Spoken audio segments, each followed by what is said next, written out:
Hi, Mike. I want to tell them to sit down.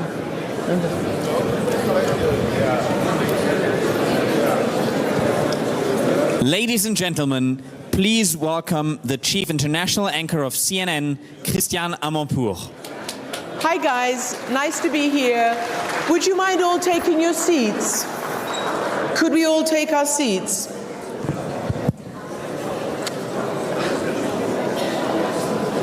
Yeah, let's all take our seats and we can start this powerhouse panel of women. We are the 50%. All right. And just one request, please, that you don't walk around during, because this is a beautiful set of cameras and angles, and we don't want these ladies obscured by people's heads. Right. I think we're ready. All right.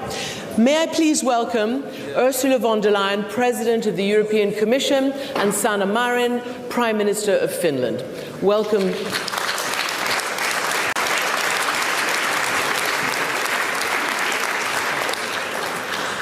Can I just start by putting it in context and asking a little bit of an atmospheric question? You both assumed office, were elected to your positions in December of 2019. Shortly thereafter, the world changed. We first had the COVID pandemic.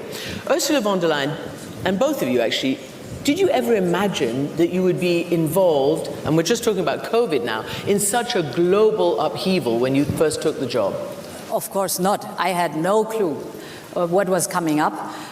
Indeed, I came into office in December 2019. So I had 90 days, and then the WHO declared the COVID as a global pandemic with all the consequences behind it. I started my mandate with one big priority, and that is the European Green Deal and digitalization. In hindsight, it's still the big topic behind all these crises. But of course, then you have to deal with the pandemic, you have to deal with an atrocious Russian war in Ukraine.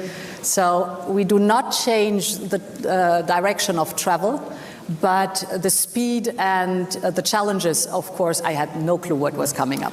And Prime Minister, you came into office also in December 2019, as the youngest Prime Minister in the world at the time. Yes, I'm not sure, am I still the youngest Prime Minister? Sebastian Kurz was some part of this term a Prime Minister, and a bit younger than me, and actually I just visited Austria yesterday, and I can remember the good cooperation that we had.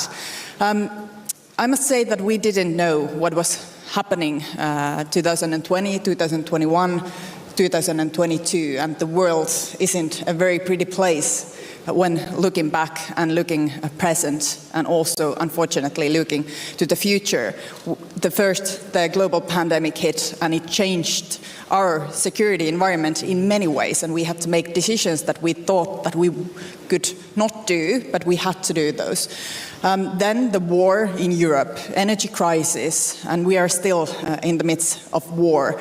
And in the future, we are still heading towards our biggest challenges: climate change, loss of biodiversity.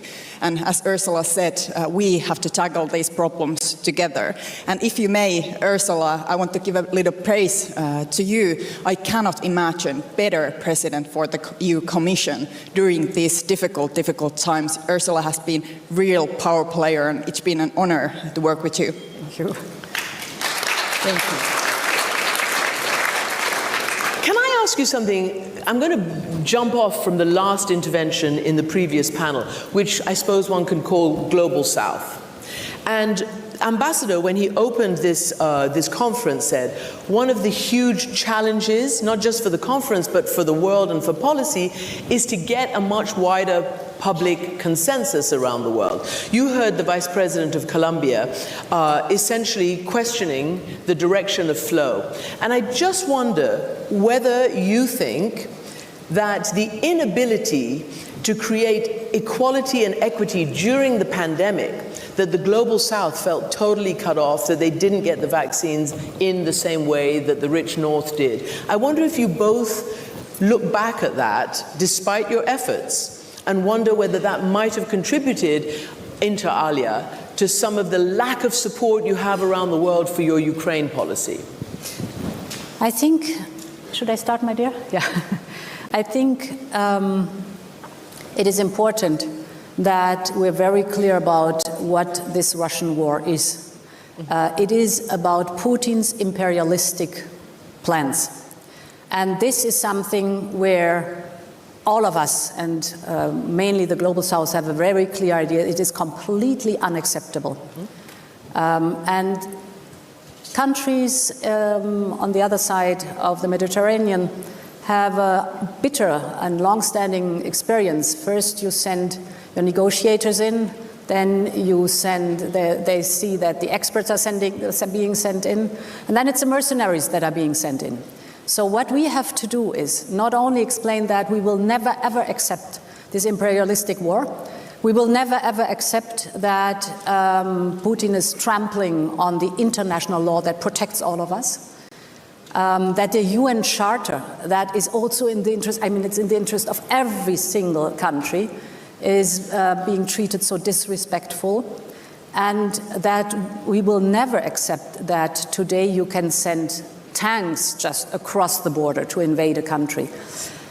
And this is something which my experience in the last 12 months needs a lot of just hard work to work together with, as you said, the Global South, to make understood our point of view, but also to work with them on dealing with the knock-on effect of this atrocious war. This is the food crisis, this is the energy crisis, and that we do our utmost to deal with the knock-on effects in a way that the Global South does not suffer too much from Putin's war of aggression. This is our task. It's hard work, but it's absolutely worth it. Prime Minister Marin, somebody as cult a hero around the world as President Lula of Brazil also doesn't believe in the intervention that you all have taken in NATO against, as you described, the illegal invasion of one country by a bigger country. So, as Commissioner von der Leyen says, we will never support this. We understand their historic issues. How do you see trying to convince others of the justness of your cause? The war in Ukraine, it's not only an issue for Europe, it's the issue for the whole world. And that's because there's a war of values going on. Authoritarian countries are raising their heads. They are raising their heads against the international rule-based order. And this is a problem for everyone. When Russia attacked Ukraine, it violated all the rules, all the agreements it has itself been committed to before. And this is a problem for everyone, because then we will only see decades of this kind of behavior ahead of us if Ukraine doesn't win the war and if we don't stand behind our values and the international rule-based order. So I think this is a larger issue than just issue for Europe, just issue for Ukraine. And we have to do utmost to make sure that Ukraine will win and that we will preserve this system of rules that we have created together. And there was a reason why this was created. The wars before, world wars that we have seen, and it was devastating. And that's why we built a system where we can negotiate, where we can build peace, not use violence against each other, wars, attack another country to make a stand or gain something. And to that end, when you came into office, as early as this time last year, you were saying that Finland would not want to join NATO, and then a month later was the invasion, and now obviously you're trying to join NATO. There is a little bit of a kerfuffle with Turkey deciding whether it's going to approve or not. We understood from the Secretary General of NATO that maybe now there will be separate tracks. Do you expect to join NATO separately, or are you committed to trying to join it together with Sweden? When the war started 24th of February last year, and now we're heading towards very sad anniversary, 1-year anniversary of the war just next week, it was obvious that Finland will join NATO. It was obvious at the same day when Russia attacked Ukraine. The Finnish mindset, the most important thing for Finnish people is to make sure that we are independent, we are secure, we have a sovereign country, we can make our own decisions. This is the number one issue for Finnish people.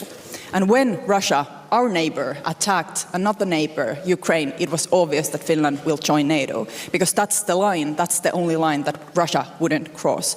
So it's to do with our security, it's to do with peace. It's an act of peace for Finland to join NATO. We have sent very clear message. We want to join together with Sweden at the same time. It's not only because we are good neighbors and good partners. It's also to do with very concrete matters. The security planning of NATO in the whole north. It's in interest of us, but it's also in the interest of NATO that Finland and Sweden will join simultaneously. And we have sent very clear signal and very clear message to Turkey and also to Hungary that hasn't ratified yet, that we want to enter NATO together, and this is in the interest of everyone. Mm-hmm. So no change then, even if some country wants to hold up? Of course, we cannot influence and affect how some country would ratify. It's their decision. But our message is that we are willing to join, and we prefer and want to join together. Mm-hmm.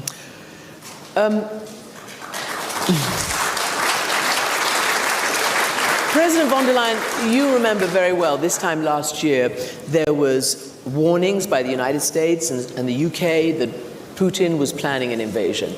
Your country, Germany, others, including the president of Ukraine who was sitting here, did not want to accept that that was a reality, and basically were trying to say, no, we hope negotiation can work. Anyway, it didn't. But even then, you were saying in your speech last year, and you used Ukraine as the cornerstone, you talked about Ukrainians as the new generation, young Ukrainians, of democrats around the world.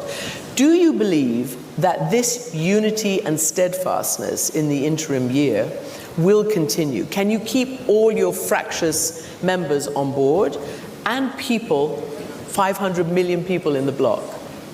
Absolutely. I'm today more convinced than I was a year ago. But to set the record straight, indeed, our American friends, way more than a year ago, started to do something completely unprecedented, that they took their intelligence and knowledge and put it on the public market. This gave us an early warning. And my cabinet and the Commission started to work with the White House and with the Treasury already in December on potential sanctions in case that Russia would invade Ukraine. Indeed, we all hoped that it would never happen and we would never have to use these sanctions.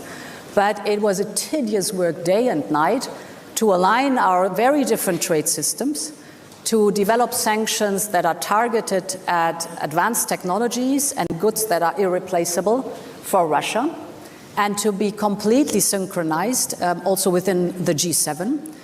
This made it possible that on day 2, day 4, and day 10 of the invasion, we were able to put on the table very heavy sanction packages. Mm-hmm. So there was the early warning of the United States was helpful, and there was work being done without which we would not have been so effective. A second point is indeed, for me, really touching, is the fact how Europeans, and I would say democracies, our friends, of course, and allies and partners, have immediately understood that this was serious and it is going to the core of our existence. Of course, we have many issues that we discuss. But here, from day one on, we were standing as one. We were united. We are united. And if you look back, I mean, through all the crises we have gone, including the energy crisis, and we have mastered it, today I can really say I'm deeply convinced that we will keep the unity and we will keep the determination, because it's about our values and our very existence we are fighting for. Looking back 3 steps. First, when the war started, we were prepared, and the Commission was prepared, making the sanctions together with all our allies, and we were very fast of putting those sanctions on place. So we were prepared on that stage, that way. But looking back, now it was obvious that Russia will attack. We didn't want to believe it. We tried everything that we could to make a diplomatic solution, and that was, of course, the right effort to do, to trying to make a diplomatic solution. But looking back, it was obvious that Russia will attack Ukraine. They already used the energy leverage during that summer, during that autumn. They already used the energy leverage. There was different kind of disruptions with the energy flows during that year of 2021. They had put their troops in different places, saying that they are only training. Looking back now, it was obvious that they were planning this big attack against Ukraine. And then looking way back to 2014, when the Crimea was invaded, we made a big mistake then. We make a big mistake then together not to react more strongly. If we had acted and reacted more strongly towards the Crimea, then the war wouldn't happen. I think Russia thought that it would be just like Crimea. Just entering Ukraine, Ukraine would give them open welcome. It would last only for a few weeks, and Putin would win very quickly and easily the war, because we didn't react 2014. And now we have to learn some lessons on the current situation. And I think the main lesson is not to be naive. We cannot be naive. I listened to the previous panel, and I agree. I also want the world which is beautiful and good and secure, and we don't have to put money to our military forces, to our defense forces. I also want that world. But that world isn't a reality. The only way to secure peace, the only way to secure the international rule-based order is to make sure that Europe and democratic countries are strong, that we are investing in our defense capabilities, that we have that leverage, and that we have also that threat present, that these authoritarian countries, where Russia is a terrible example, that they don't use force, because they are also, and they have to think also twice, will they use the force and what will be the consequences? Therefore, and this is the question, and we're trying to figure this out, what does winning look like to you all? You all have said very strongly what you've just said, Prime Minister. But what does winning look like? And in for a penny, in for a pound, surely. Surely you have to go to the very end, giving all the support that Ukraine needs to fight this war for them and for you. Are you worried? Ammunition production is not up and running like it should. There's some slowness, let's say, in between requesting weapons and getting there. I know you've done an incredible job, but we're talking about an offensive. We're talking about a war that yesterday Chancellor Scholz said could go on for years, while Zelensky, the president, is saying he wants it ended this year. Don't you have to double, redouble, treble down on your efforts to end this in a victory? What does a victory look like? Nobody's defined it.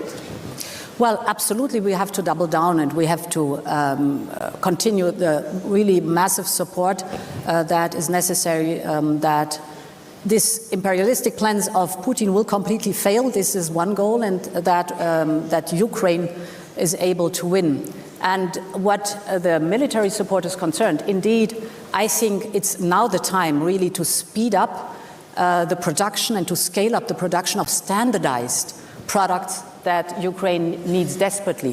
For example, the standardized ammunition.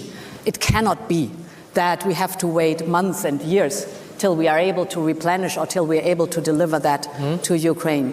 What I thought is that we now take the European Peace Facility. It is in place.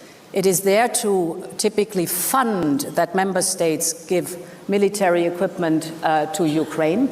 So it's an established body. It has a coordination mechanism with Ukraine, and that we convene the defense industry of Europe, and we very clearly ask them, what is it what you need to scale up and to speed up standardized products? I'm not speaking about the highly complex production of specific things, but the standardized products like 155 millimeters artillery, for example. So, and we need now to do the same like we've done during the pandemic. There too we've said, look to the pharmaceutical companies. Yeah. What is it what you need to scale up? We could think of, for example, advanced purchase agreements that gives the defense industry the possibility to invest in production lines now, to be faster, and to increase the amount they can deliver. And therefore, it is for us paramount now to support Ukraine in these existential things. I think a second element we should not underestimate is the economic security of Ukraine. Ukraine needs to survive economically. And there, it's good that we now have decided to have a regular budget support for Ukraine, 1.5 billion per month by the European Union. Our American friends are matching that. And I think the international financial institutions should do more for that also. Okay. So it is the time to step up because Ukraine really needs the material to survive. Well, what is a win for Ukraine? That's the Ukrainians to decide. Our only job is to provide all the help that they need. Military help, I fully agree with President von der Leyen that we need to scale up and speed up the production of ammunition and other military equipment very fastly, so that when we give our equipment, our artillery to Ukraine, then we can also replace that and not be vulnerable in the upcoming years. So I totally agree with that. So we have to, of course, give them military aid and also much more heavier weaponry that they have already received, and we have to send a clear message that we will continue this as long as it takes, as long as it's needed. They need financial help, they need humanitarian help, they need help rebuilding already the infrastructure. They are not waiting end of the war and then building Ukraine. They have to build it every day because Russia is attacking all the infrastructure very heavily. So we need to give them help, whatever they need, and it's their job to decide what are the terms that they could agree, what are the victory points that they need to receive. I think that Russia should leave Ukraine, and they think that too, in every territory, but it's their decision. Yeah. Okay. I think a very important headline is always for us, nothing about Ukraine without Ukraine. Right. They have to decide what for them finally is the point to sit down at the negotiation. I mean, to be fair, they have laid it out in 10-point plans, 5-point which is good plans. And which we fully They've laid support. It out. I need to go to audience questions. Maybe some of these could be, and then I'm going to come back and ask you a final question. So this session is also entitled "The EU More Than the Sum of Its Parts." Not exactly sure what that is, but if anybody wants to ask any questions, we've got about maybe 7 minutes for questions. The lady here? Yes, you. Mm-hmm. And please make it a question and not a speech because we don't have time. President von der Leyen, Natalie Tocci, President von der Leyen, back to the knock-on effects of the war, and in particular the energy crisis. Now, from a European standpoint, intra-European standpoint, we've done fantastically well over the last year.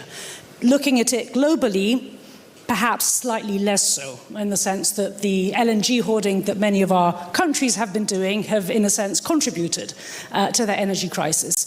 Looking ahead to the next year, what is it that the EU could be doing more in order to address that global energy crisis? Yeah.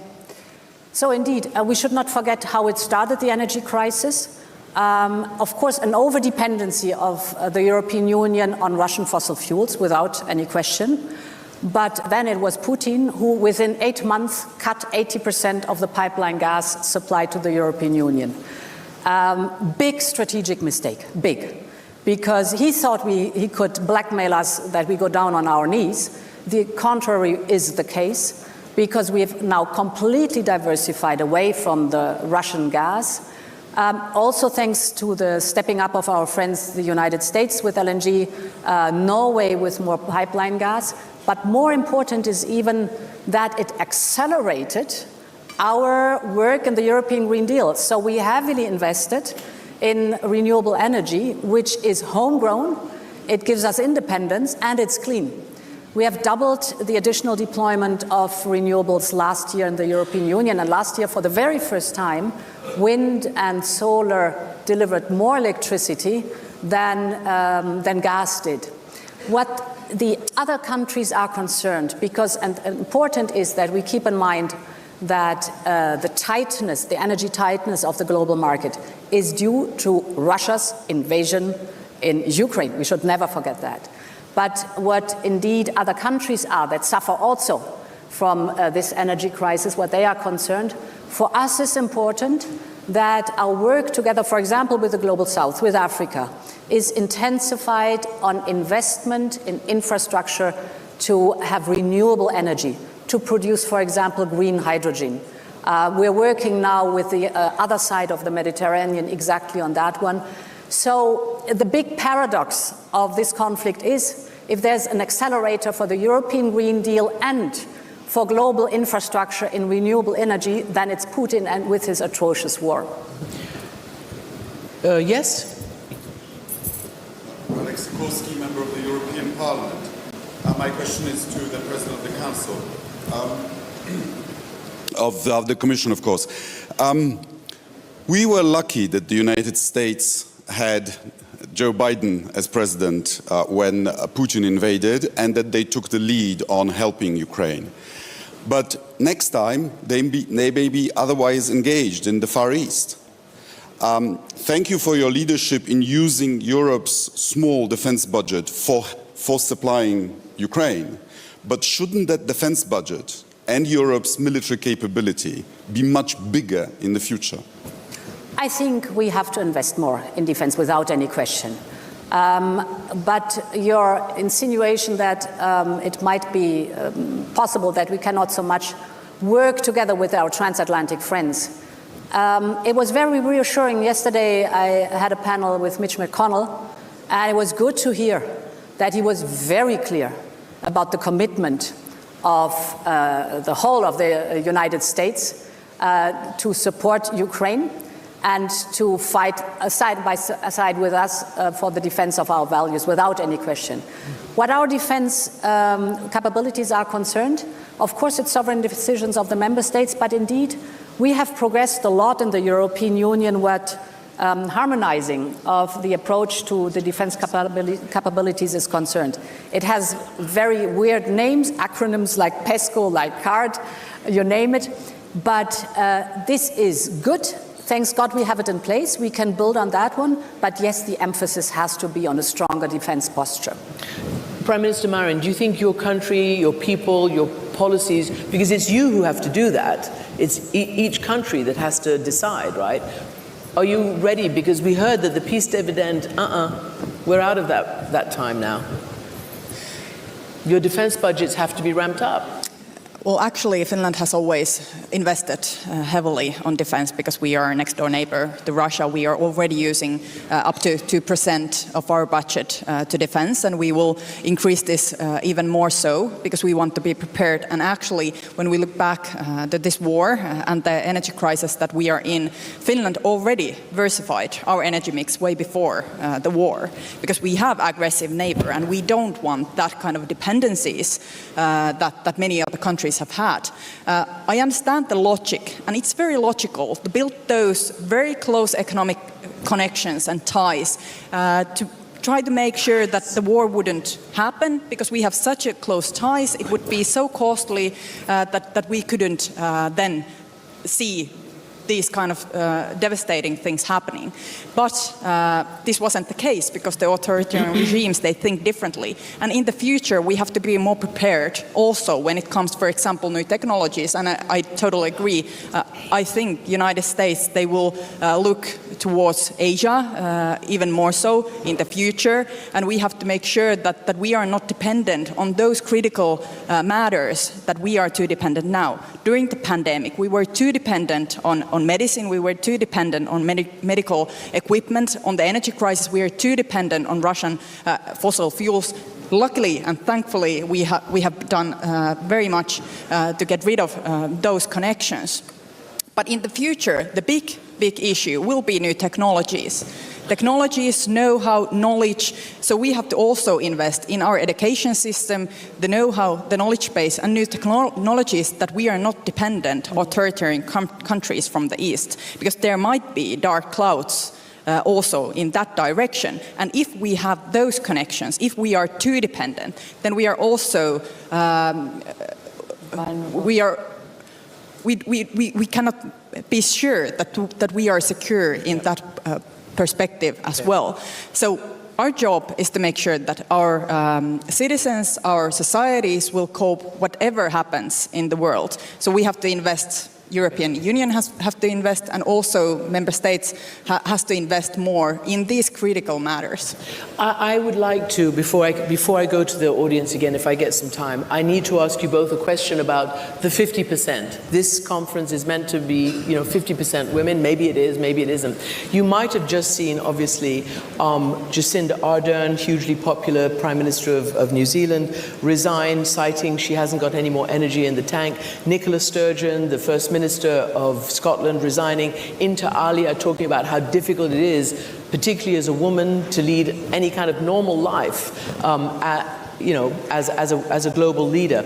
I wonder what you both think about that, because you're the first female in this position. You were the first female defense minister in your country. You've experienced sexism. So just briefly, how do you deal with it? What do you think about their stepping down? And how do you encourage women? I know that's a lot, but maybe just a brief sum up, and then I'm going to ask you. Well, first of all, I'm so happy that we live in countries where leaders change. That's a good thing. Yeah. But Prime Minister,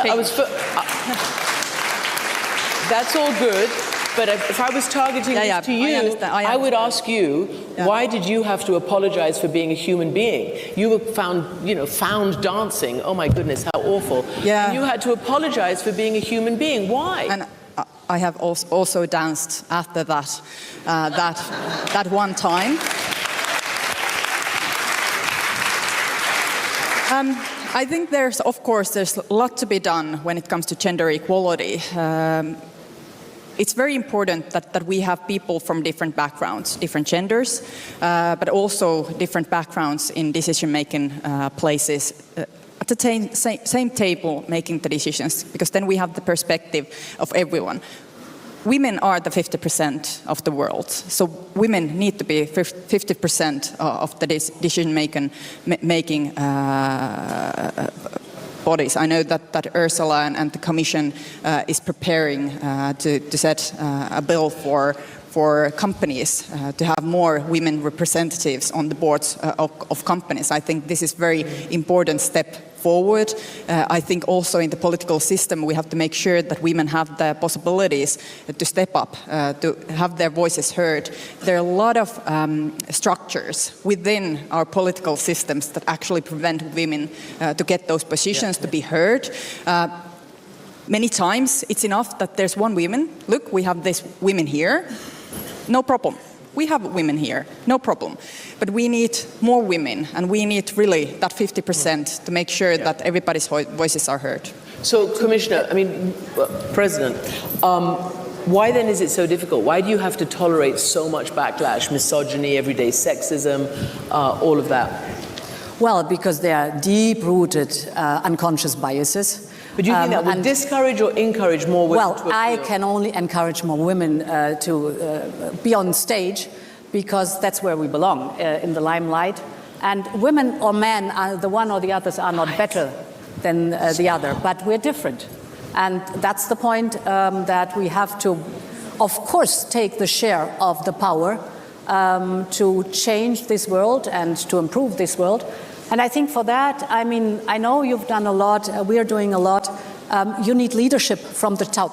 That is very important. Every man in a top position, every woman in a top position has to influence that there are more women growing up to the top. Of course, it's also a question of infrastructure. So I vividly remember my most difficult time were the first years as a minister with small children. And all these hidden prejudices. I got the question, in talks like these ones, have you already decided whether you want to be a bad mother or a bad minister? So there was this hidden prejudice. You cannot be either a good minister or a good mother if you are a working mom. We all know these prejudices. What we have to do is make sure that the infrastructure is there, that you have for young couples support with what is necessary in kindergarten, childcare, and good schools. We have to make sure that till we have an equal distribution of men and women in positions of powers. I'm an advocate for a quota. That's the reason why we introduced a quota in Germany. That's the reason why we introduced a quota now on the European level, because the time till women kind of grow naturally through the ranks is just too long. And therefore, still a lot is to do, but I can only recommend to women, hang on there, because we need you, we need your voice, and it's absolutely important that you're there. I must add, thank you, Ursula. I must add, because we are in the Munich Security Conference, I'm so proud that the former Finnish Minister for Defense went to a parental leave.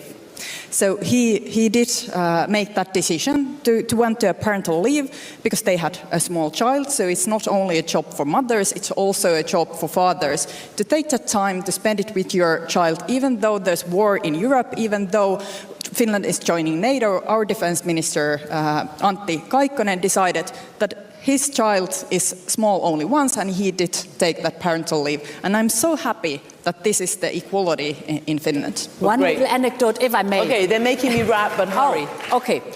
I had decided to have a gender-based college in the Commission, and I have to ask member states to send me candidates. So I told them, you send me a man and a woman, that I can choose my commissioners for the college. You can't imagine the outcry on that one. There were member states who sent me 3 men to choose from. So in the very end, I have my gender-balanced college. So be stubborn and stay on the topic, then you will be successful. Well, 2 great examples. EU Commission President Ursula von der Leyen, Prime Minister of Finland, Sanna Marin, thank you very much for joining.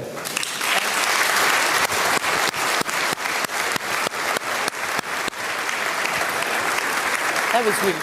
Thank you so much. I really appreciate it. Thank you very much. That was wonderful. You're watching BR24 Live, covering this year's Munich Security Conference. And coming up next, a conversation on the main stage, China in the world, with Œģi, Director of the Office of the Central Foreign Affairs Commission of the People's Republic of China. It will begin momentarily, so just stay with us. You're watching BR24 Live.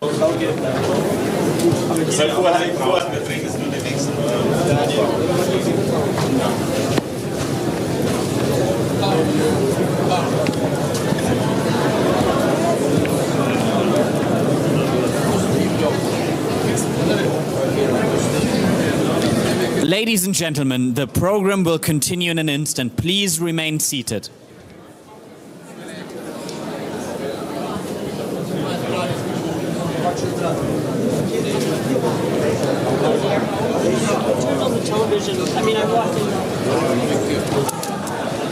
Ladies and gentlemen, please welcome the President of the Munich Security Foundation Council, Wolfgang Ischinger. Please do take your seats. Please do take your seats. A highlight of this second day of the conference is about to begin.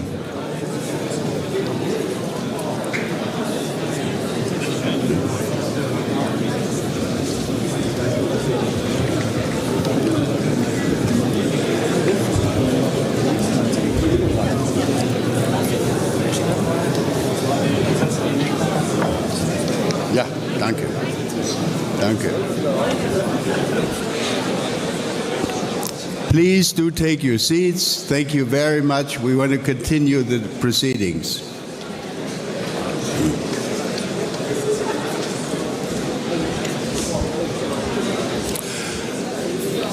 Good morning, ladies and gentlemen.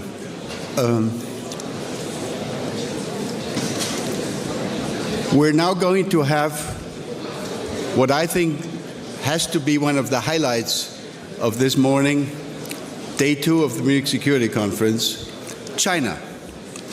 The world's attention has been focused for the last days, weeks, months on China, on the Chinese-US relationship, and I'm extremely happy to announce that after we had Mr. Wang Yi on screen because of the pandemic a year ago, we now have him in person. Last year, he was still the foreign minister of the People's Republic of China. He is now, of course, not only a state counselor, but more recently, he has been named the director of the Central Foreign Affairs Commission of China. And that means that we are going to be listening to his remarks now as the senior-most foreign policy representative of China. I want to offer you, sir, a very warm welcome. We're extremely pleased that you've made it possible to come to Munich again. Mr. Wang Yi has been, I can say that, a regular participant for quite a number of years, and I'm extremely happy to offer you the floor, and then we'll have time for a few questions later on. Thank you very much, sir. Please.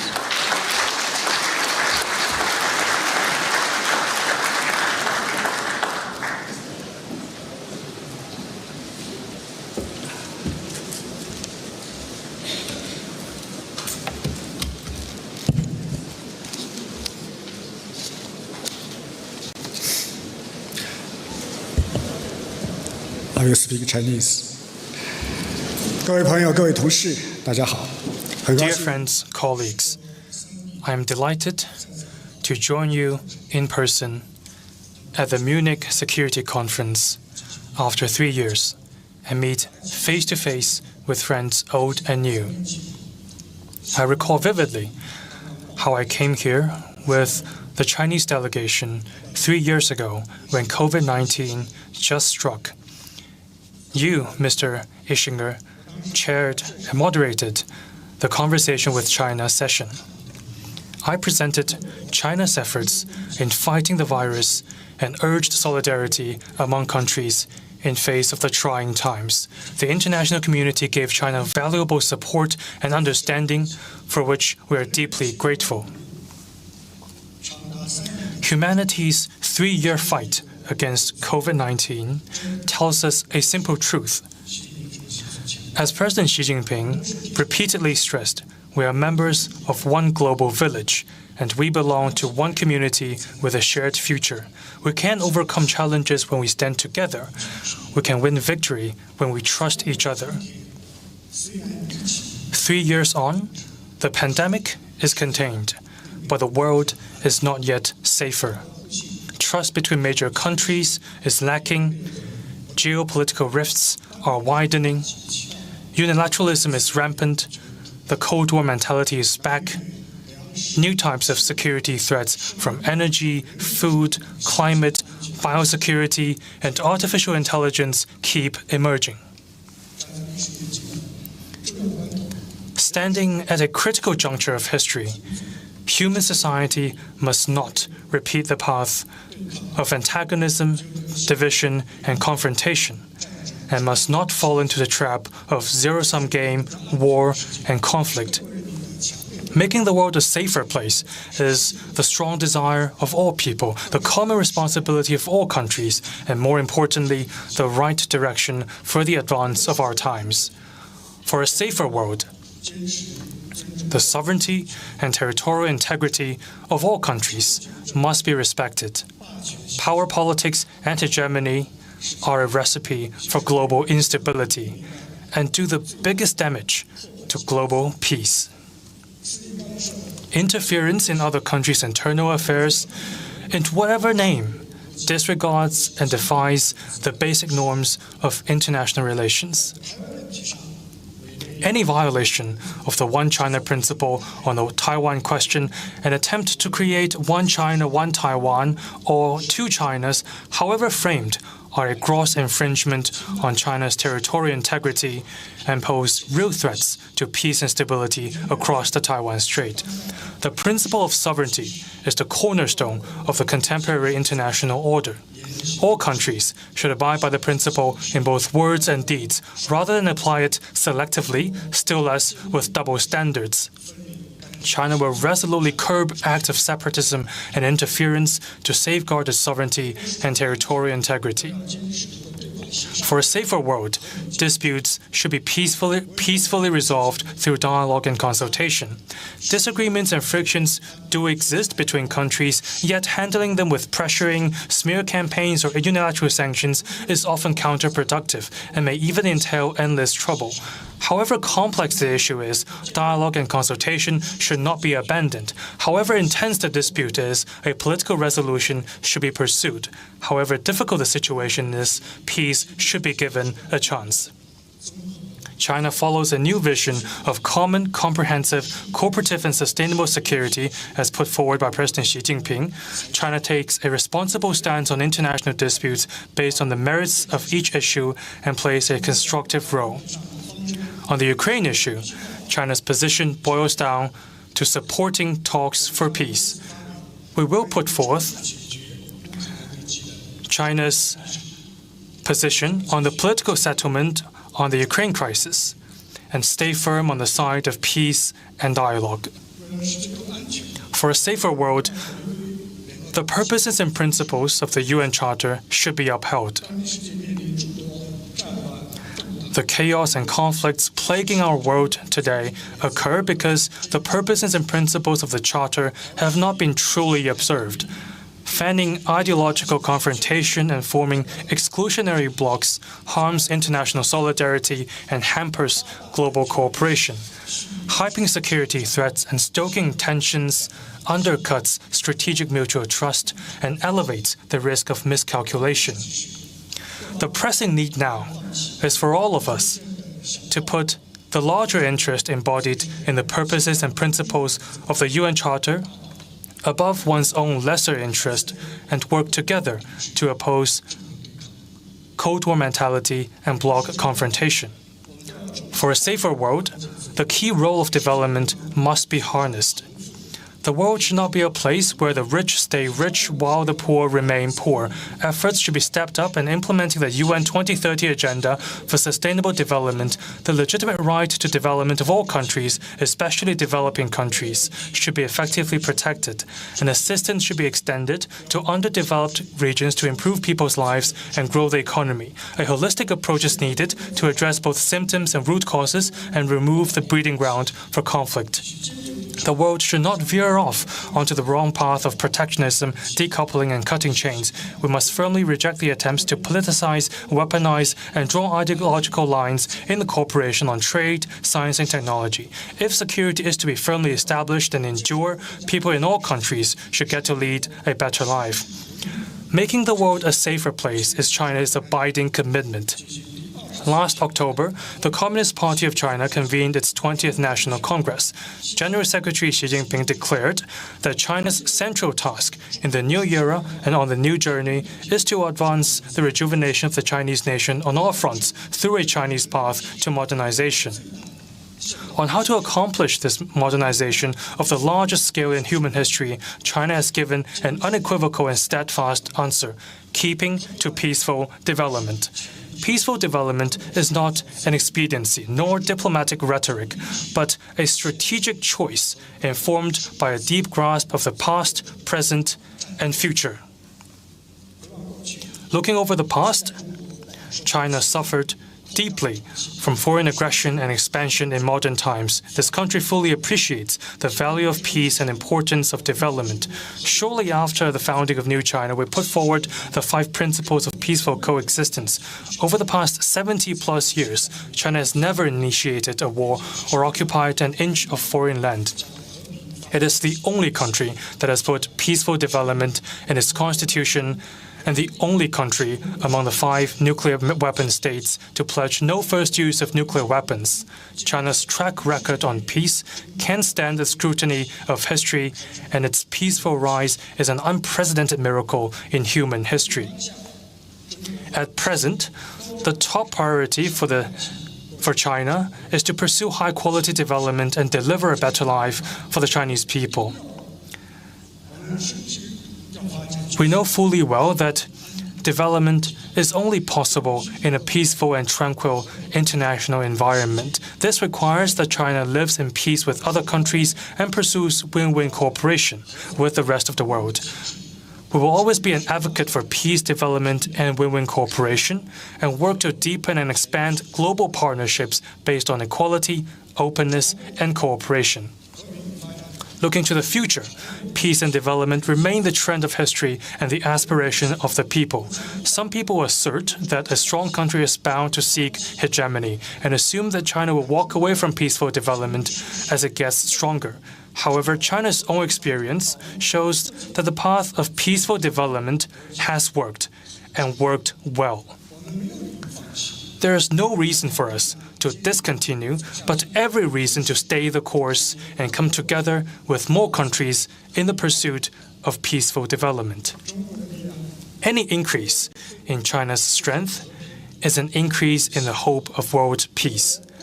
When all countries pursue peaceful development, the future of humanity will be full of promise. With a keen grasp of the changing world, President Xi Jinping put forward the Global Development Initiative, GDI, and the Global Security Initiative, GSI, in recent years, offering China's proposals and wisdom for advancing peace and development, the two main issues facing humanity. As of now, more than 100 countries and international organizations, including the UN, have expressed support for the two initiatives. Some 70 countries have joined the group of friends of the GDI. I am pleased to announce here that China will be launching a GSI concept paper to lay out a more systematic approach and more practical measures to address global security challenges. We welcome your active participation. Friends, making the world a safer place also hinges on the right choice of both China and Europe. China and Europe are two major forces, markets, and civilizations in an increasingly multipolar world. The choices we make have a huge impact on where the world goes. If we choose dialogue and cooperation, bloc confrontation will not emerge. If we choose peace and stability, a new Cold War will not break out. If we choose openness and win-win, global development and prosperity will have greater hope. Making the right choice is a responsibility we share. This is how we respond to the call of history and the needs of the people. Here in Munich stands the Angel of Peace, a renowned monument marking the end of a war and embodying the wish for lasting peace. Long as the journey is, we will reach our destination if we stay the course. Difficult as the task is, we will get the job done if we keep working at it. Let us all join hands and work together to make the world a safer place. Now, I'm happy to take your questions and exchange views with you. Thank you.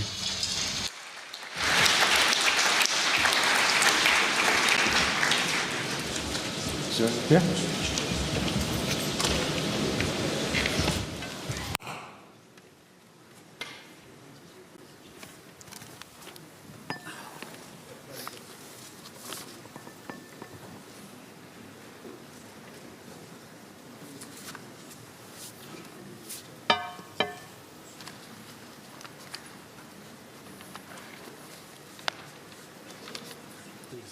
Thank you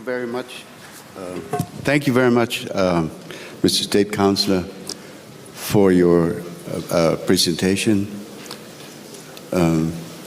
You mentioned early on in your remarks, you referred to the war in Ukraine. And I would like to ask a follow-up question on that. But before I do that, I want to attract your personal attention and that of your delegation and that of all the participants in this hall here today, that we have not more than 30 seconds or a minute from the hall in the building here, an exhibition about Russian war crimes. And I invite everybody, including certainly the Chinese delegation, to take a moment during the day to look at these rather gripping photographs and videos. I think it's an essential element of our proceedings here today. Now, my question is a very simple one, actually. A year ago, when you appeared on the video screen, and you could not be here physically because of the, at that time, continuing pandemic situation, you stated that China respects the territorial integrity, the sovereignty of Ukraine. If I remember correctly, you said just like we respect the territorial integrity of any other member state of the United Nations. Now, that was a remark made 4 days before the outbreak of the current war of aggression. And my very simple question to you is, now that we have had for 12 months this ongoing war, is China prepared to act on its position that it respects the territorial integrity?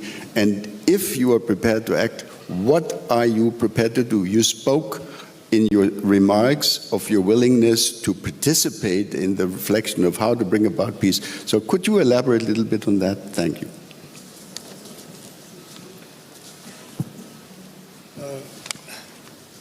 乌克兰危机，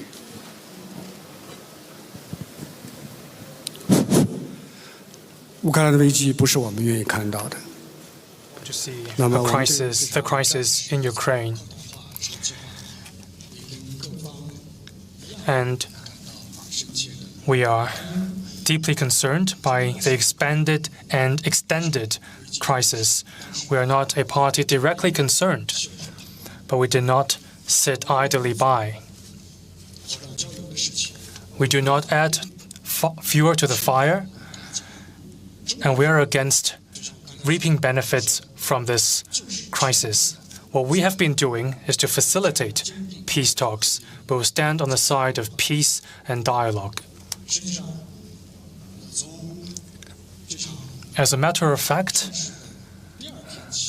since the second day of the crisis, on the 25th of February, President Xi Jinping suggested that Russia and Ukraine sit down together and talk to each other to seek political settlement of the crisis. In Belarus, in Turkey, there were multiple rounds of peace talks.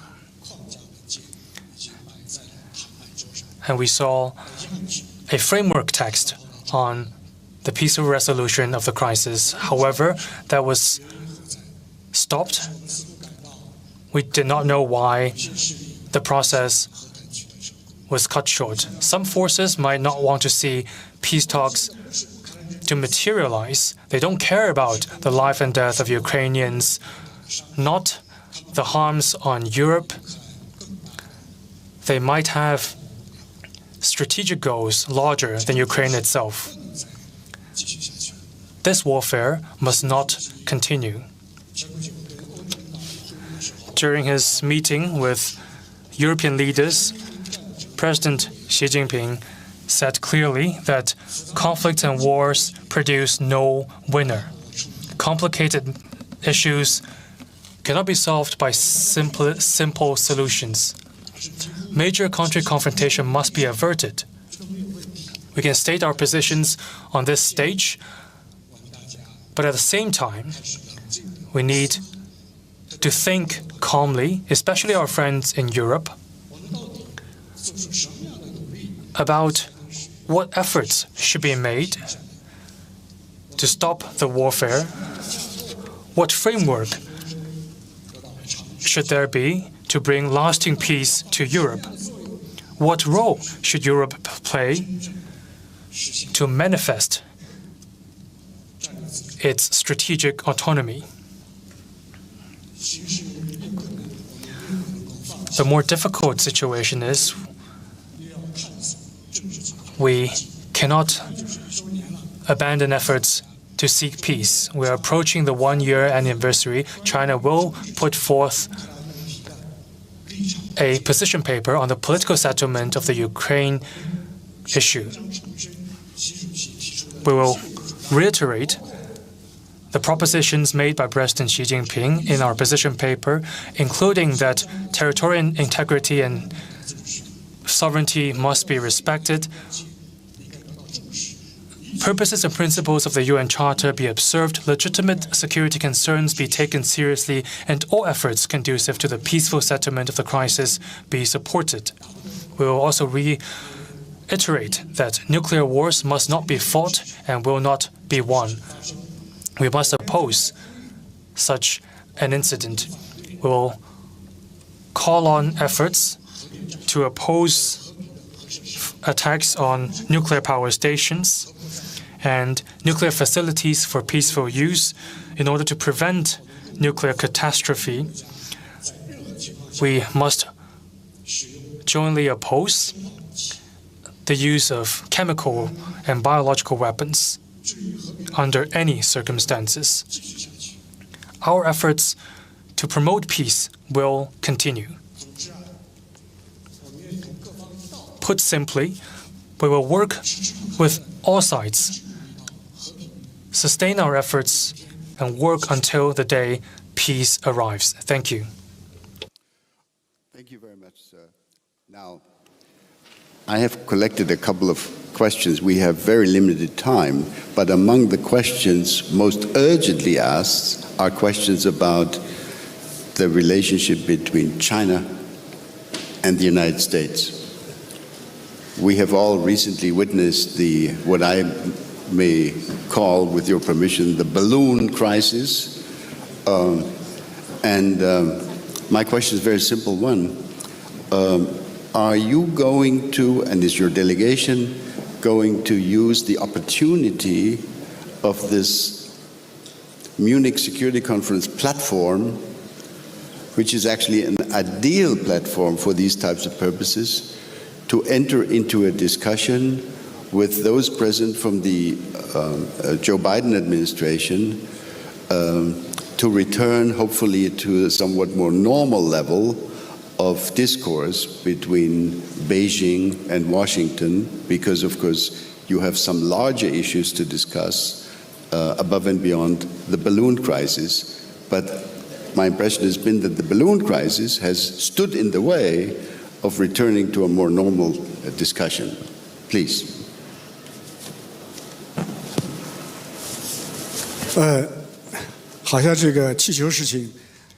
It seems that everyone is following very closely the balloon incident and has become the center of heated discussions. I'll talk about some facts. We have very clearly told the United States this is an unmanned airship that is civilian in nature. It has limited self-steering capability and veered off course into the United States due to westerly influence. We asked the United States to handle it calmly and professionally based on consultation with the Chinese side. Regrettably, the United States disregards these facts and use advanced fighter jets and downed a balloon with its missiles. This is, I would say, absurd and hysterical. This is 100% abuse of the use of force. It is a violation of international customary practice, in particular, the Chicago Convention on International Civil Aviation. We do not accept this. We have launched démarches against the United States. Across the globe, there are many balloons in the sky from different countries. Do you want to down each and every one of them?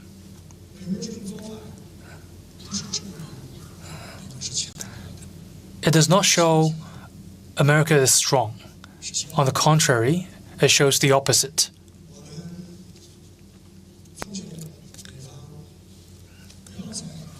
We urge the United States not to do such preposterous things simply to divert attention from its domestic problems. We also urge the United States to be more sincere, rectifying its wrong approach and undo the negative impact such measures have on China-US relations. Why such sensation? The basic context is misperception of the United States and a strategic miscalculation on the part of the US. China's position to the United States is clear and transparent. Mutual respect,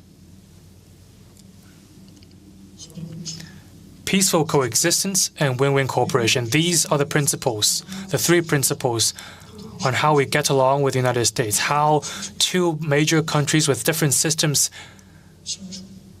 can get along with each other in the world. What response do we get? The response from the US side is that the US says China is a serious geopolitical challenge, a long-term competitor, and a threat to the United States. This, I would say, is a misguided China perception. With this perception, the United States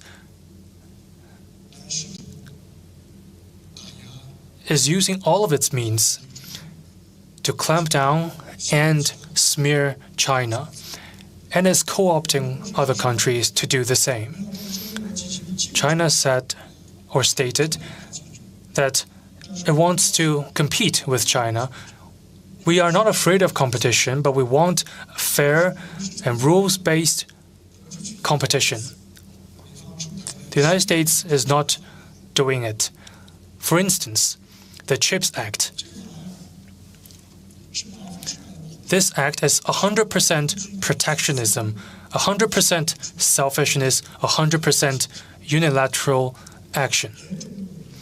It is in serious violation of the principle of free trade, the rules of WTO.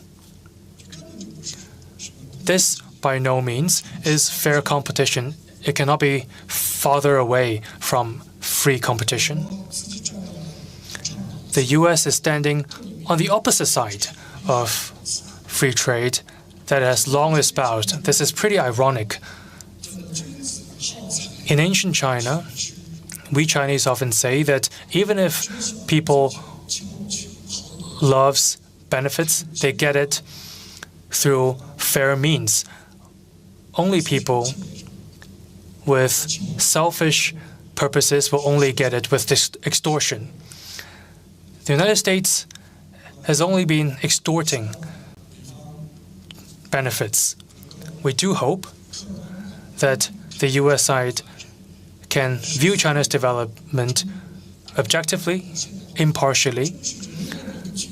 Modernization of 1.4 billion people marks progress of humanity. I don't understand why the US is stopping this process. We hope the US side would take a pragmatic and proactive attitude towards China and work together with China to return our bilateral ties to a track of sound development. This not only meets the benefit of our two countries, but also of the international community. Thank you.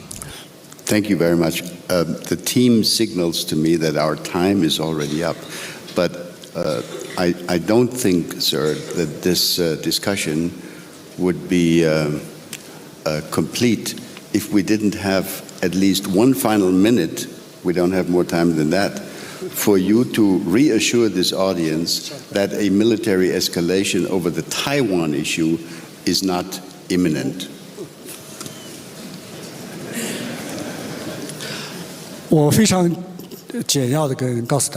Briefly assure the audience that Taiwan is part of Chinese territory.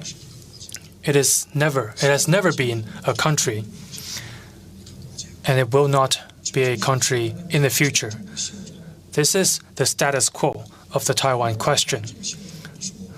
It is not China who wants to change the status quo, but Taiwan separatist forces on the island. Taiwan independence forces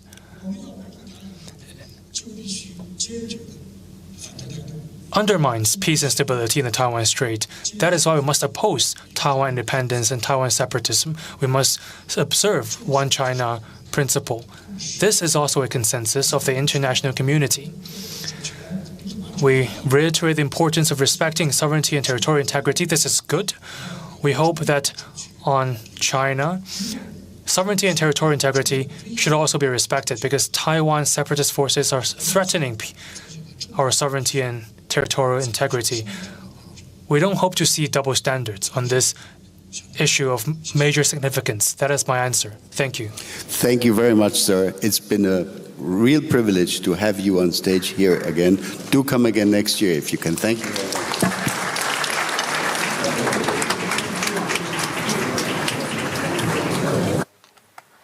Well, that has been quite a lot up until now, so I am more than delighted that he is joining us once again to put everything into the right perspective. Clemens Fehrenkotte, former correspondent in Southeast Europe and Washington, D.C., now live on the ground at Hotel Bayerischer Hof. Clemens, thanks for being with us, and maybe let's start with what we just watched, China. What is China's stance on and point of view regarding the Russian war against Ukraine? Well, it was really interesting what the head of Chinese foreign policy, Wang Yi, just said and reiterated. He was insisting on the principle of sovereignty and territorial independence, and he regarded these principles, vice versa, to Taiwan and the question of one China policy.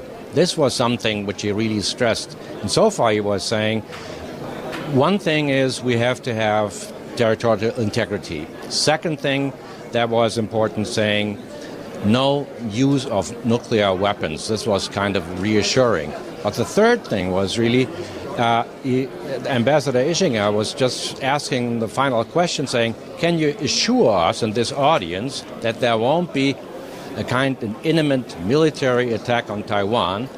And he was just saying, well, we have to make sure there is just one China. There is no Taiwan, he was saying.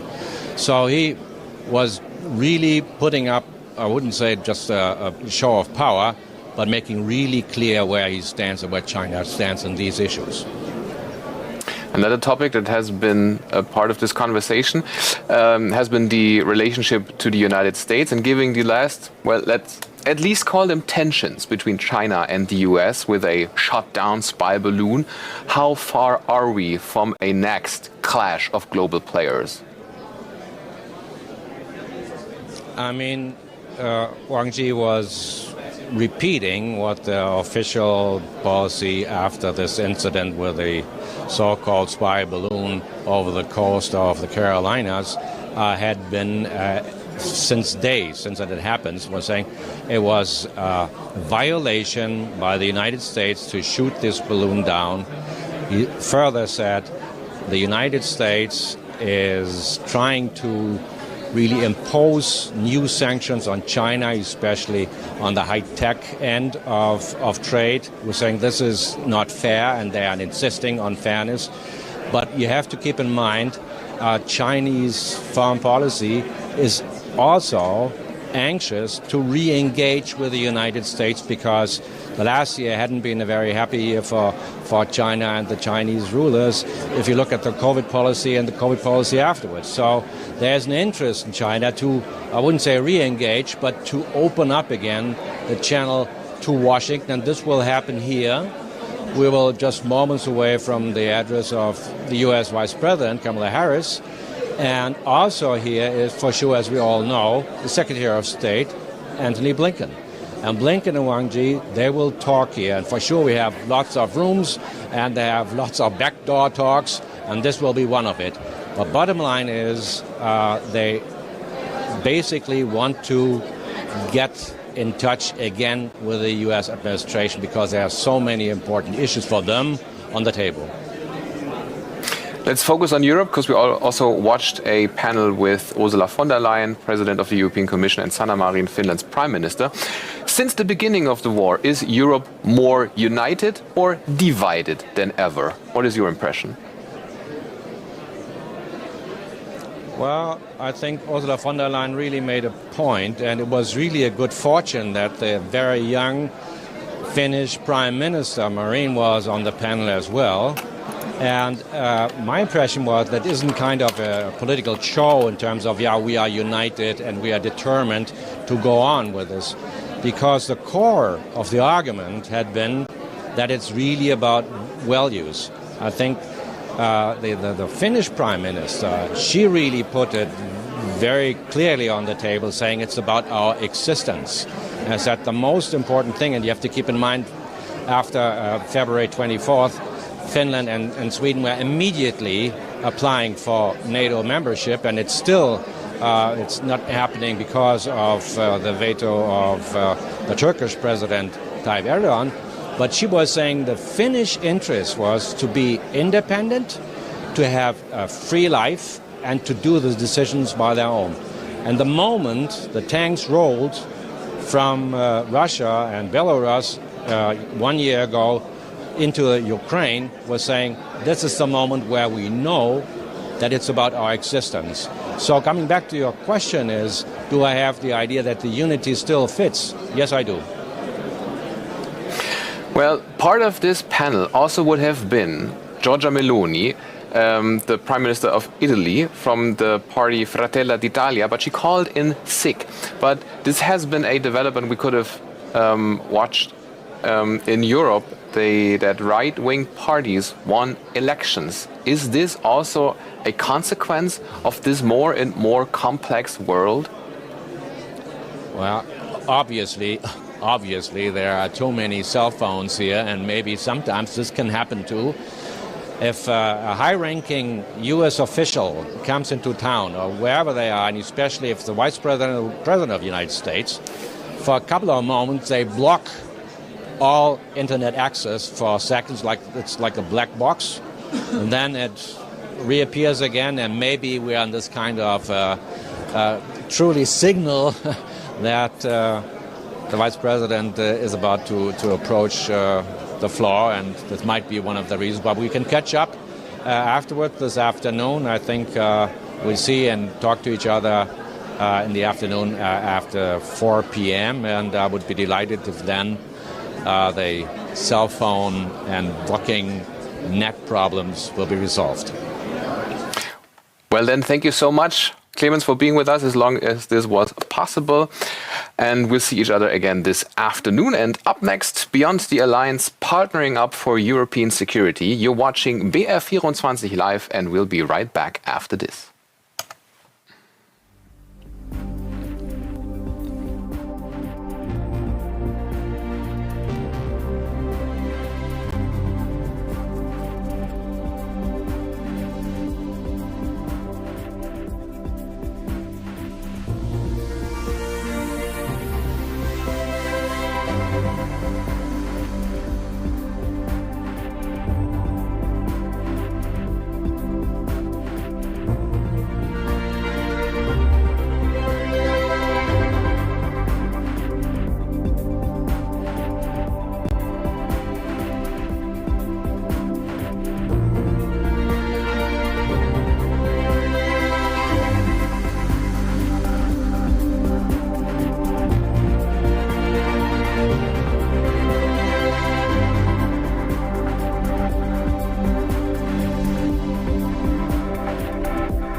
Welcome back. You're watching BR24 live on this year's Munich Security Conference. Coming up next, Beyond the Alliance, Partnering Up for European Security, a panel discussion starting with a scene setting by NATO's Secretary General Jens Stoltenberg.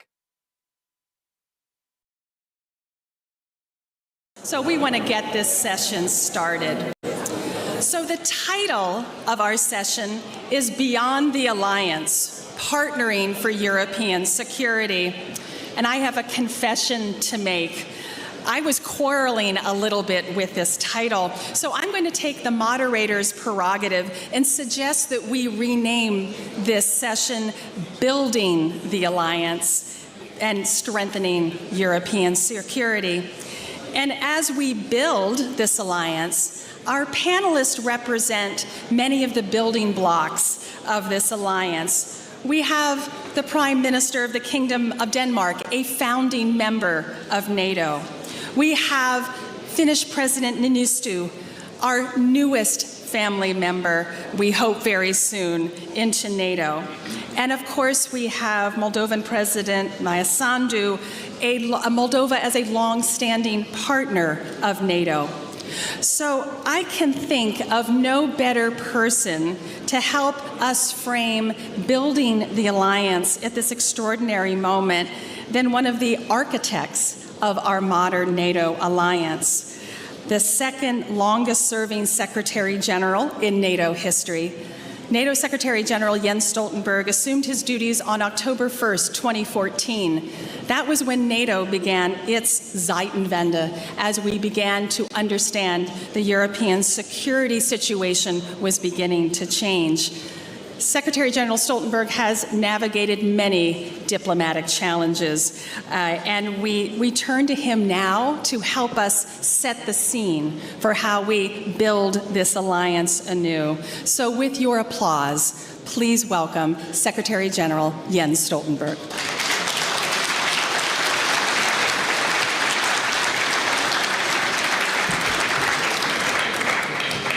Thank you so much, Heather, and it's great to be back in Munich and great to be here together with Mette, Sauli, and Maya. And I look forward to our conversation in just a few moments. Russia's war against Ukraine grinds on.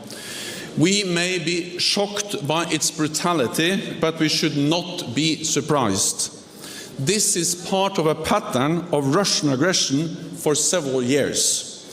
And NATO allies shared precise intelligence about Moscow's plans for an invasion long in advance. Over many months, we made every effort to engage Russia in diplomacy. And just days before, on this very stage in Munich, I called on President Putin to step back from the brink. But despite our calls for peace, he chose to attack. We can already draw some important lessons from the war. First, we must sustain and step up our support to Ukraine.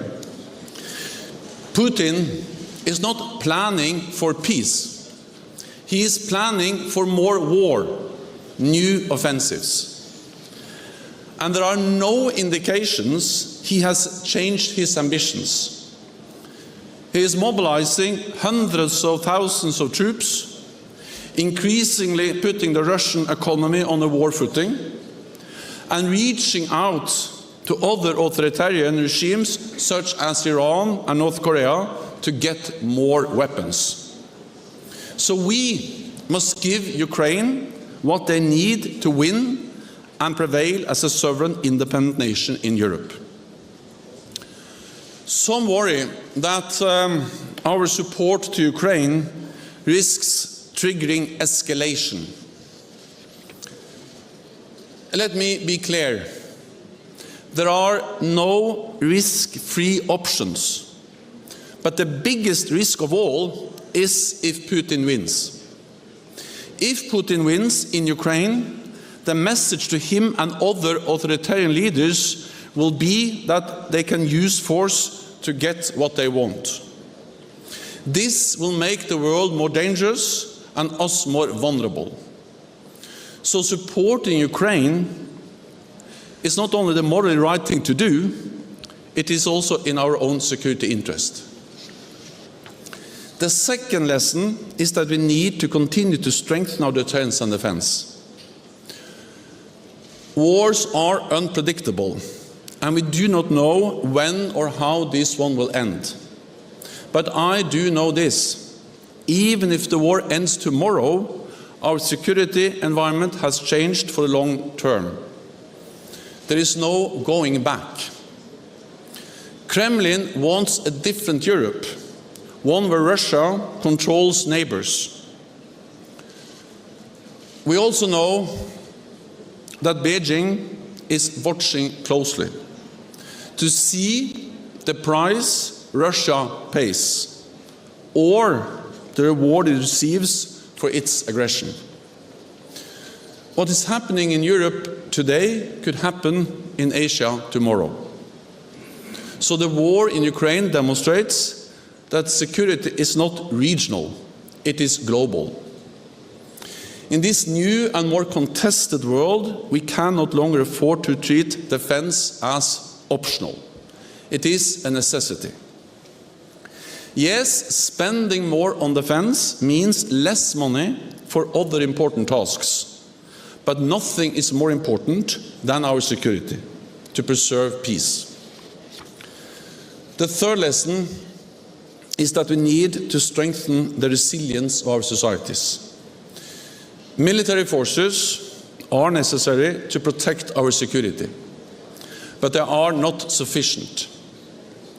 We must also secure our cyberspace, our supply chains, and our infrastructure.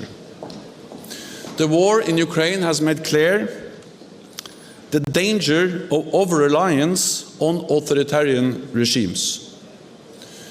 Not so long ago, many argued that importing Russian gas was purely an economic issue. It is not. It is a political issue.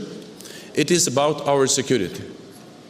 Because Europe's dependency on Russian gas made us vulnerable. So we should not make the same mistakes with China and other authoritarian regimes.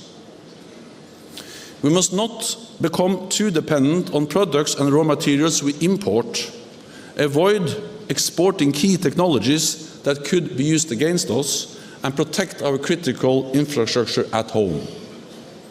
Of course, we should continue to trade and engage economically with China, but our economies and our economic interests cannot outweigh our security interests.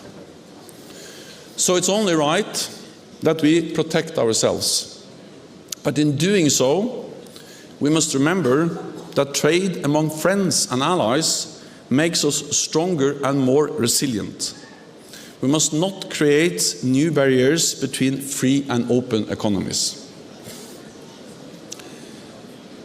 The most important lesson from the war in Ukraine is that North America and Europe must stand together. In a more dangerous world, we need our transatlantic alliance more than ever. Without NATO, there is no security in Europe. So this is not the time to look beyond the alliance. This is the time to strengthen and enlarge our alliance, to promote peace, protect our shared security, and defend a global system based on our values and international law. Thank you, and then I look forward to our conversation.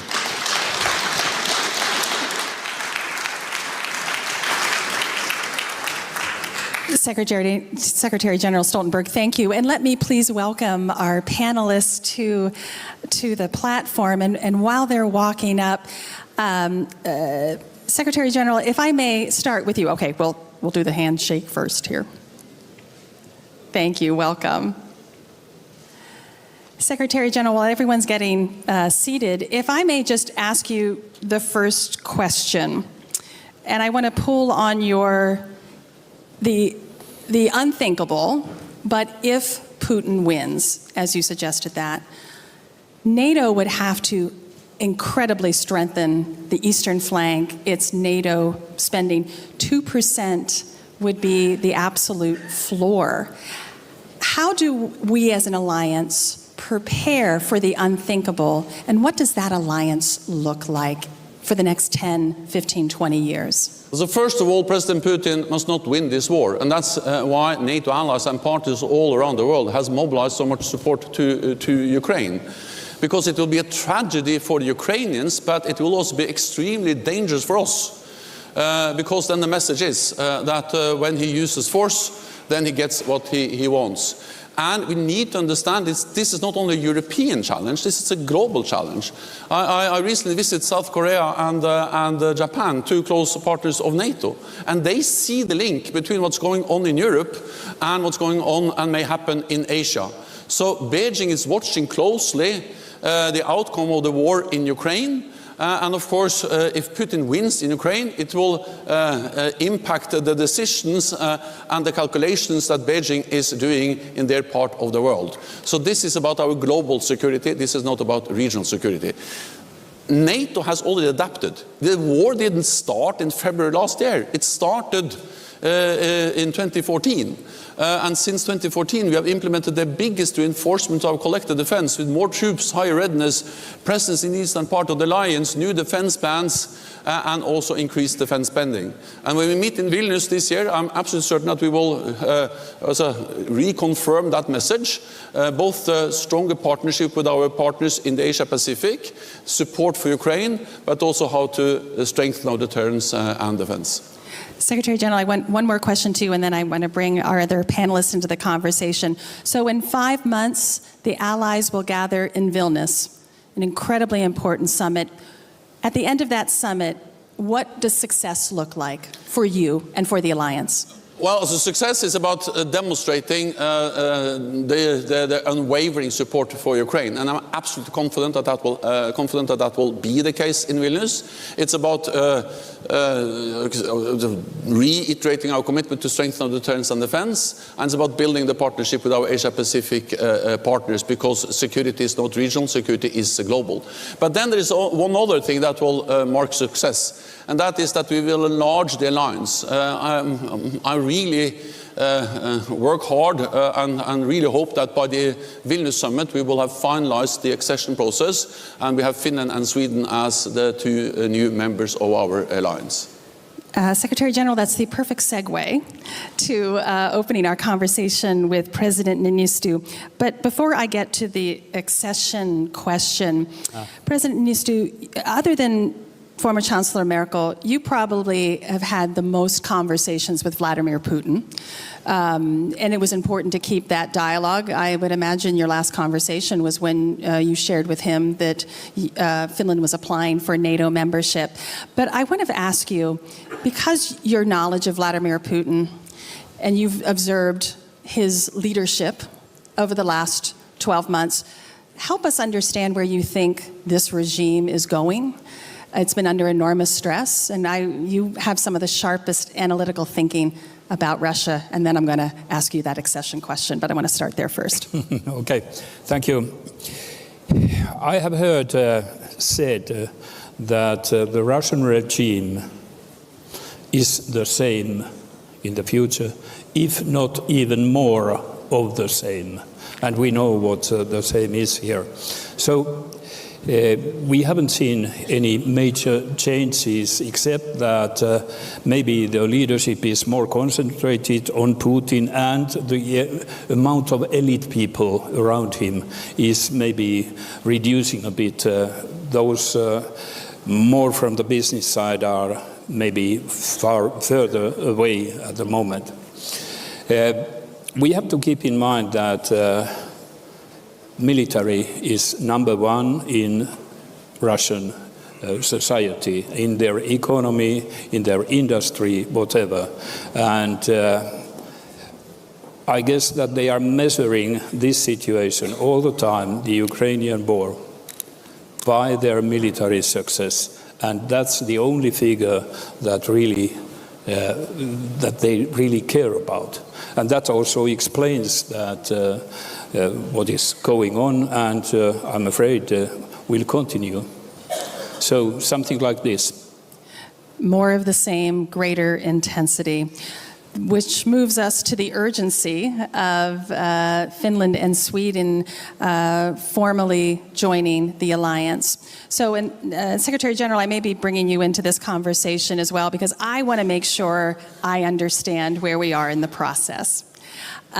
You were just in Ankara visiting with senior Turkish officials. Obviously, the devastation of the earthquake is unimaginable. But we now have this challenge of a timeline to get to the Vilnius summit. So you were very clear, Secretary General, in Ankara, saying both Sweden and Finland are ready, and we want them to enter as soon as possible. But this suggests that, as our Turkish colleagues have suggested, that they are ready to approve Finland to enter. The Finnish Parliament is making the preparations to do that. President, I need the clarity. We know we want Finland and Sweden to come together. That's the goal. But if we must, and if Turkey, and of course Hungary, ratifies the accession protocols, only for Finland, would Finland walk through that door by itself? And if so, Secretary General, what are the implications for that scenario? Okay, our position is crystal clear. We, with Sweden, we have made an application expressing our will to join NATO. And that will is considered by member states. 28 of them have accepted us. Then to Turkey. It's in their hands. We have got messages, and you have to be quite keen when you hear messages from Turkey. They may change every now and then. But nevertheless, we have heard them saying also that in an increasing way that Finland, Finland meets criteria which they have put, which are a bit different from those criteria of NATO. But little by little, they have increased in expressing that they might ratify Finland and just Finland. And even we have heard some voices that if Finland is willing to this kind of separation. And our answer is very clear. We have expressed our will together with Sweden, and we don't react at all. We will not accept or demand any kind of separation. But still, situation is such that our applications are at the table in Ankara, and if Turkey decides that yes, they will answer yes to Finland, but not yet yes to Sweden, well, that would be quite a difficult situation. Our hands are in a way tied. We have applied for membership. Should we now say that, no, we cancel our application? No, that we can't simply do. So that's how it looks like. But I want to assure that we have done our part by applying together with Sweden. That's our will to become a member. And it's in Turkish hands to decide whether they want to have us. Secretary General, this is a dilemma, and I think you've done an excellent job of trying to manage that we want them both in, but we may anticipate a pacing issue here. How do we continue to provide that strong message of solidarity and security, particularly as we get closer to the Vilnius summit? First of all, NATO has made the decisions we need to make as an alliance already. We made a historic decision at our summit in July to invite Finland and Sweden to become members. And then we all made a decision to agree the accession protocols, and all allies have signed the accession protocols. So the NATO decisions have been made. What now remains is the ratification process of those protocols in all the 30 allied countries. So far, 28 out of 30 have already ratified, and then Turkey and Hungary remains. Of course, my message has been, and was also my message in Ankara earlier this week, that both Finland and Sweden are ready for ratification. They have met the obligations they signed with the trilateral memorandum with Turkey at the NATO summit last July, and therefore I urge all allies to finalize the ratification. But I also said that, of course, what matters is that both become members as soon as possible, not whether one become a member before the other. The most important is to get them both in as soon as possible, and I continue to work hard to ensure that they are members by the Vilnius summit. If I can just add one more thing, and that is that this means that it is a Turkish decision, because they have two protocols. And I urge Turkey to ratify both. But of course, if they ratify one, then Finland will be a member of the alliance. Last point is that we have to remember that Sweden and Finland are in a very much better place now than before they applied. It's not as if nothing has happened. They are now invitees, meaning that they're sitting at the NATO table. They participate in NATO meetings. They're more and more integrated in NATO military structures, defense planning, civilian and military activities. NATO has increased its presence in the area. Allies, United States and many other allies have issued assurances, security assurances as part of the accession process. So it's inconceivable that there will be any military threat against Finland or Sweden without NATO reacting. So yes, we need to finalize the process, but we've come a very long way already, both with Finland and Sweden. Thank you to you both. This is essential and as we understand the next several weeks and months, so thank you. President Sandu, all leaders have tough weeks, but I think you've had a particularly tough week. And I want you to help us understand, of course, hearing news reports that intelligence had picked up a Russian malign operation in Moldova. It, to me, sounded very similar to 2016 in Montenegro, to be honest with you, that type of disruption. If you could share with us what you can, sort of your understanding. You mentioned earlier this week that the situation is still highly destabilizing. And after you share that, how can we learn to better protect our societies from Russian malign influence? Moldova is certainly under enormous pressure right now. So welcome your thoughts on that. And then I turn to how we can strengthen NATO's partnership with Moldova in these difficult days. Please. Thank you. First, I would like to say that Russia's war against Ukraine has enormous repercussions on every aspect of Moldova's security. It increased, including the military risk for Moldova. In the last few months, we saw 4 missiles crossing illegally our airspace. We have many cases of rocket debris falling on our territory. We see threats coming from different representatives of Russia, the recent one from the Minister of Foreign Affairs, who indicated that Moldova might be the next in line. But as long as Ukraine keeps the Russian army far from our borders, we believe that there is not an imminent military threat to Moldova, and Ukraine keeps us safe.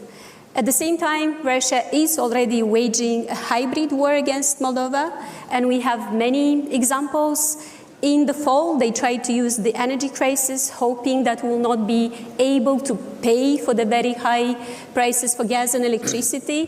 When they saw that the government managed to find the money, Gazprom cut gas supply by 60%, hoping that we will not find alternative sources and that the paid protests will overthrow the legally elected government. Now we've learned about a new plan that they might try to bring people from outside the country to organize these violent protests and then to force the authorities into negotiations on snap parliamentary elections. There are many elements of this hybrid war. Of course, the most damaging to our democracy is propaganda and the disinformation, but there are multiple cyber attacks, there are multiple false bomb alerts, and of course all of this is meant to destabilize the society and to use the difficult economic situation that we face because of Russia's war in Ukraine to bring people into the streets and then to change the government and to bring a pro-Russian government that it could use also against Ukraine. Thank you, President Sandu. Moldova has had a long-standing partnership with NATO. There's now a NATO liaison office in Chisinau. As we think about building and strengthening our partnership, what are opportunities and ways that NATO can be more impactful and helping Moldova with security sector reform, strengthening and modernizing your defense structures? Give us some ideas as we continue to strengthen European security. Indeed, we do have a long-standing partnership with NATO, and we are very grateful and we are very committed to our long-term plans. At the same time, we did get the promise for additional support at the Madrid summit. Thank you for that. The priority now is to have projects with immediate impact, and the biggest problem that we have now is the need for air surveillance and air defense. And this is needed for Moldova, but this is also needed for the entire region. So we would like our partners to consider this type of assistance that we urgently need. Because of the internal threats of the hybrid war, we also need to support to develop our strategic intelligence capabilities to deal with the cyber threats. We need support to modernize our border security and control. We need support for special intervention focused capabilities. And I believe we need to work together and to be more efficient in tackling the Russian propaganda. It's extremely difficult for us to tackle this issue alone. I think we need to have common approaches on fighting the disinformation, the pro-war propaganda. I think we need to have common approaches in dealing with the social networks which are not responsive to Moldova's requests when it comes to the pro-war propaganda and to the disinformation. And I do believe that they can take us seriously when we approach them together. But this is a very big issue, and as I said, the propaganda, the disinformation is probably now the most damaging element for our society and for our democracy. Well, and Moldova is very much a laboratory right now of that propaganda, so the alliance could learn an enormous amount.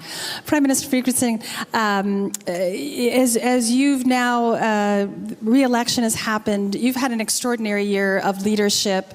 I would say Denmark has had its own Zeitenwende when after the war began, the full-scale invasion, Denmark taking the important step of joining common security and defense policy of the EU, committing $1 billion in defense spending. What more needs to be done? And I think the one concern that I have as we get closer to the NATO summit is we are 1 year away from seeing how NATO members have fulfilled their Wales pledge of meeting 2% in 2024. We know Denmark will be shy of that despite the increase in spending. Help us understand the leadership role that you've taken through this period and how Denmark is increasing its defense spending in this regard. Can I first of all say that, Maya, you are really a brave European president. I mean,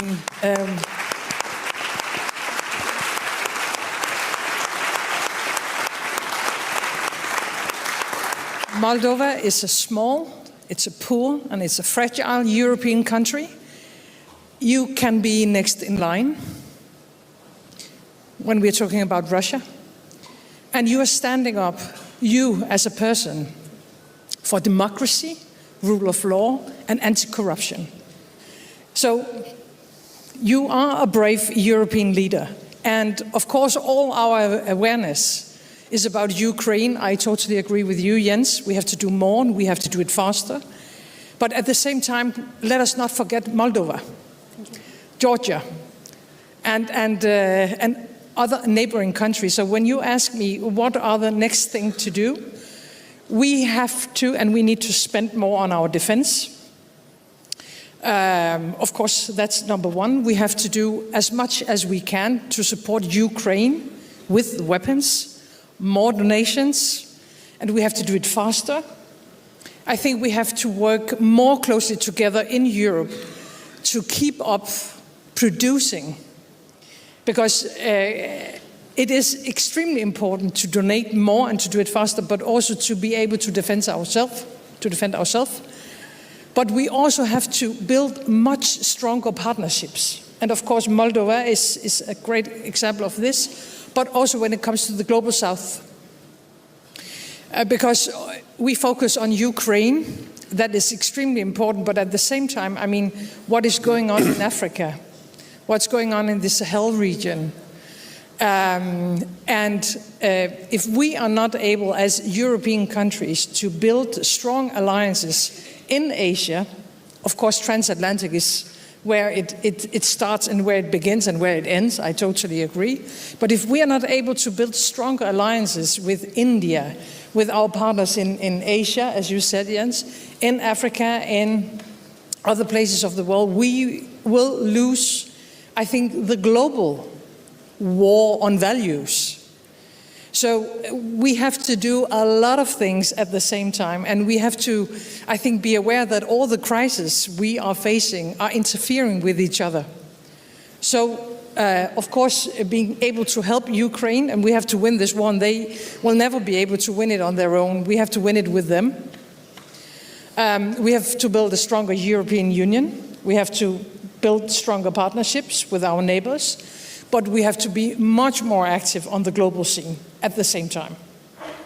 That's an extraordinary to-do list. I think one of my favorite quotes from you right after the full-scale invasion was historic times call for historical decisions. And I think that's what you're talking about. This is what we've talked about, historical decisions about Finland joining NATO, historical decisions about joining the Euro-Atlantic community fully, historic decisions about defense spending.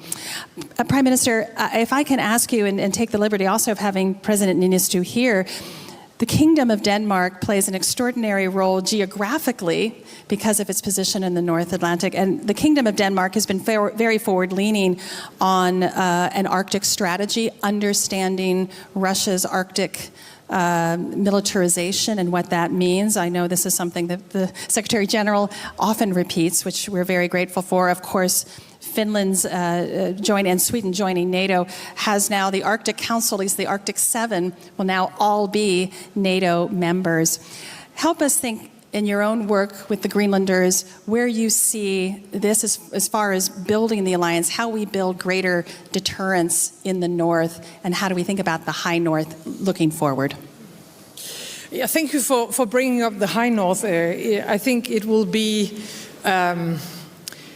for the next many years, we are in the need of having more discussions about the High North.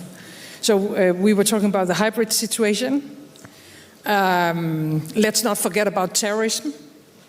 The global situation when it comes to terrorism, it should still be on our common table. But my guess is that we will see a more fragile situation in the High North as well. We are seeing more and more Russian activities. And of course, because of climate change, the High North will change in many different aspects. So we need more awareness, and we need to be physically much more in the High North. You are right, the to-do list is quite long, and I have now made it even longer. But that's how it is to be a leader in these years. I mean, so thank you for putting the High North, and of course, Finland and Sweden being NATO members, hopefully soon, will also be very important when it comes to the Arctic region, and it is becoming more and more fragile as well. Absolutely. President Nister, you want to come in? Yes, I see two elements. First, the security point of view. I fully agree with Mette, what she said. Actually, tradition has been that Arctic Council doesn't take any opinion on security issues. And, well, we see at the same time that the High North, the tensions are growing all the time, and the interest towards that is not only limited to Arctic Council countries. For example, UK is also strongly involved in security issues. But there's also another element that is the environmental one. We have to keep in mind that Russia covers half of the Arctic. And I have often said that if we lose the Arctic because of climate change, we lose the globe. And there we have to be capable of somehow trying at least to cooperate or let Russians understand, put them understand that the question is very crucial. Their houses are collapsing in tundra area where the ice is melting. So they have to realize that it's a common problem too. But back to security issues, that is an increasing issue, and I believe that NATO is taking more and more notice to that too. So it's historic that we have two new NATO members in Arctic Council, in next Arctic Council meeting maybe. Hope so. Exactly. So I'm going to bring the audience into this important conversation, but I'm going to ask each of you to help with a question that many in the think tank community are wrestling with, and I want a really short answer. I'm going to start with you. I'm going to work down the row. So Secretary General, I'm going to start with you. Do you feel the center of gravity in Europe is now shifted east? And if you believe that, why? Really short. Because we've had a debate that, no, it's not shifting east. Yes, it's shifting east. And then what does it mean? Has it been shifting? It depends totally what you mean by the question. What has shifted east is NATO's presence. Also, we have much more presence, military presence, exercises in the east, because we have seen over several years a more aggressive Russia. And to respond to that, especially since 2014, we have for the first time in our history deployed NATO troops in the eastern part of the alliance. But of course, many of those troops come from the western part of the alliance. So this demonstrates how NATO is together and how we support each other. And we do that to ensure that Russia cannot continue its aggressive actions against countries in Europe, and to send a very clear message to Moscow that NATO is there to protect and defend NATO territory, every inch of NATO territory. Prime Minister, shifting east, north and east with Sweden and Finland, do you feel that sense of shift of gravity from the war? No, I agree with Jens. Of course, we need to be aware of the current situation. So we have supported, all the decisions that has been taken when it comes to the eastern flank, and probably we will have to stay there for a period of time. But I think what is so important about NATO is that NATO is flexible in its way of thinking, in our way of thinking. So, of course, now the situation is about Ukraine and, unfortunately, maybe also other neighboring countries. But at the same time, we are able to work with the cyber hybrid situation. And as I said before, I think we need more focus in the south because of the very, very difficult situation, especially in Sahel region. But I think the most important thing is that we are flexible in our way of thinking, and we are able, as NATO, to move very fast when something occurs in front of us. President Sandu, do you feel that shift to the east? I do believe that because of this war, my country is now already part of Europe's security belt. We have been helping with the refugees, with the solidarity lanes, and we are trying to become a provider of security. We need help to become a more serious provider of security for the region. President Nistud? Well, I think it's quite natural that we are now a bit eastwards because of the Ukrainian war. But I would also point out a certain kind of flexibility. Surely we have to be prepared to react wherever there's a problem. And north, yes, Arctic area, Russian border, yes, Black Sea, maybe even Mediterranean. So to be ready to react to whatever, that's the lesson, I guess, we have got during the past year. So the answer to the think tanks is the center of gravity is flexibility and being where we need to be. All right, we have some great questions coming forward. And let me turn the microphone here, right down the front with Alexei. Please introduce yourself and direct your question to the panelists. Thank you very much. My name is Alexei Goncharenko, a member of Ukrainian Parliament. And the topic of this panel is building the alliance, right? And I think the building of the alliance will be always incomplete without Ukraine, Moldova, Georgia. So I have two questions from this. First to Secretary General Stoltenberg. This year NATO summit in Vilnius, will there be a strong and clear signal that Ukraine will be a member of NATO, maybe by providing membership action plan or just by statement, but clear and strong that NATO is waiting Ukraine? And the second question is to President Sandu. Maybe it's the time for Moldova to revise the policy of neutrality. I understand that it's not just your decision, but I'm very much interested in what you personally think about it. Thank you very much. Thank you. Secretary General. So NATO's position on membership for Ukraine is unchanged. We agreed back in 2008 that Ukraine will become a member of the alliance, and that is still our position.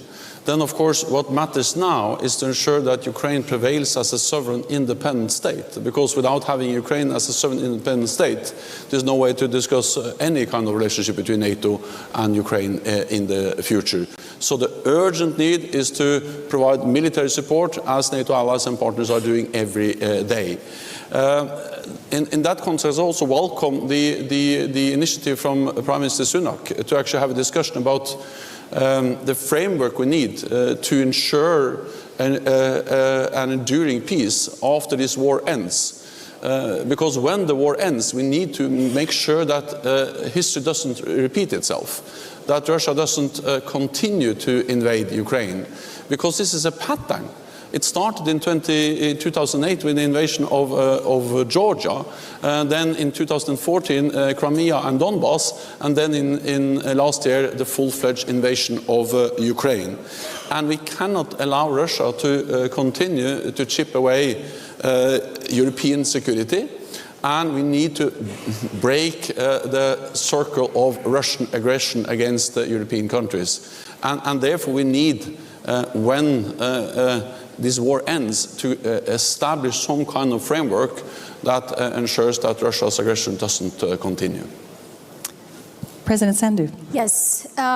Looking at what Russia does to Ukraine today, it's clear that neutrality cannot defend us. Neutrality can defend only when the other countries respect it. But you know that today there is no popular support, enough popular support to change that, and we know that, we understand that, and we acknowledge the situation. We can discuss why is that, and I think the Russian propaganda is to a big extent to be blamed for that. For instance, today, one of the lines of the Russian propaganda is that neutrality means that the country should not strengthen its defense sector, which doesn't make any sense. But unfortunately, there are many people in Moldova who are scared of the war, and they buy this kind of propaganda. So that's why I thought that we need to work together to deal with this, to counter this propaganda. But given the situation, as I said, there is no question now about changing the neutrality, but definitely Moldova should be helped to strengthen its defense sector, and Moldova should be part of the new European security architecture. Thank you so much. I see back there Tobias Elwood. If we can have a microphone right there, if you can follow my finger. And this will be the last question because I have one closing question for this panel. Tobias. Thank you very much indeed. Secretary General, I think you summed up the situation by saying Putin enjoys using force and gets away with it. And if we don't stand up to Putin, then he exploits our weakness. You've heard on the stage the president of Moldova. It almost feels like we're going through this all again after Ukraine. Could I ask what more we could do internationally to support Moldova, because that could very much be next. I was one of the first people, indeed, at this conference last year to say that NATO countries or the Joint Expeditionary Force should be sending forces to Ukraine to prevent Russia's invasion. But we blinked, we were spooked by Russia's rhetoric. So my question is here, you've heard from the Prime Minister of Denmark as well, stating the difficulties that Moldova is now facing. Yes, of course, we need to pressurize and support Ukraine, but Moldova clearly could be next. What more can we do internationally? What more can NATO do? What more can the Joint Expeditionary Force do to support Moldova now before it's too late? Prime Minister Ferguson, I want to turn that question to you as you were thinking. What can we do? And then Secretary General, if you have some thoughts on that as well. Should I start? Oh. Okay. I think Jens can answer when it comes to what we can do in the NATO frame, but I would like to add what we can do politically. Because what you said, Maja, is very important, that you have a big minority of your population that actually supports Russia because of fake news and the war Russia is into when it comes to the medias and so on. And we can only, as leaders, we can only support Ukraine and Moldova if we have the support of our populations, because we are democracies. And when we are delivering, like Denmark, our whole artillery to Ukraine, it demands support from our populations. So I think fighting inflation, working with Moldova when it comes to energy. You are not producing any energy on your own. And I think you told me that the prices of gas has been seven doubled in a very, very poor European country. So, I mean, if you are an ordinary family in Moldova facing that your bills have been seven doubled, you could maybe feel then it would be better to have Russia to help us or to be a part of our daily life. So, I mean, bringing economic development into our partner countries, and never to forget the global south. I really wanted this perspective because, I mean, the food crisis and the energy crisis is working against us when it comes to the situation in Ukraine. So, of course, there's something we can do when it comes to protect Moldova, but at the same time, we need to help to develop Moldova to make sure that the population supports the European perspective, both when it comes to NATO and when it comes to the European Union. I think this is at least as important as the hard measures that I guess Jens will talk about as well. So first of all, I agree fully with Mette. We need to provide support and different types of support to Moldova as soon as possible. Georgia and Ukraine, two other countries which are vulnerable for Russian aggression, as experienced Russian aggression, they aspire for NATO membership. Moldova has not made a decision to aspire for NATO membership, and of course we totally respect that. But I think if there's any lesson or an additional lesson to be learned from the war in Ukraine, is that we need to support countries which are vulnerable for Russian aggression as fast and as soon as possible now. Because the reality is that the main reason why Ukraine has been able to repel and to push back the Russian forces is, of course, the bravery, the courage of the Ukrainian armed forces, the political leadership, the people of Ukraine. But one important element has also been the fact that NATO allies actually trained and helped Ukraine since 2014. the United Kingdom, the United States, Canada, and others provided significant training and capacity building and also equipment from 2014, meaning that the Ukrainian army were much stronger, better equipped, better trained, better led last year than they were in 2014, and that's at least part of the explanation why they were able to withstand the Russian invasion now in a way they were not able to do in 2014. So we are working in our partnership. We agreed at the NATO summit to step up the partnership and support for Ukraine, but I urge NATO allies to do more because it is an urgent need to support those partners who are vulnerable for Russian aggression. Secretary General, thank you so much. This has been such an important conversation about making sure that Finland and Sweden, full members in NATO, more support for Moldova, 100%. And I think Tobias's words are absolutely clear. The to-do list is massive, but historical times require historical decisions. My last 1-second question to you, Secretary General. American presidents have a tradition of writing a letter to their successor with their words of wisdom. At some point, we're going to choose your successor. What words of wisdom in 30 seconds would you give your successor? So keep Europe and North America together. And I don't believe in Europe alone. I don't believe in North America alone. I believe in North America and Europe together, and that's NATO. Amen. Thank you so much. Thank you.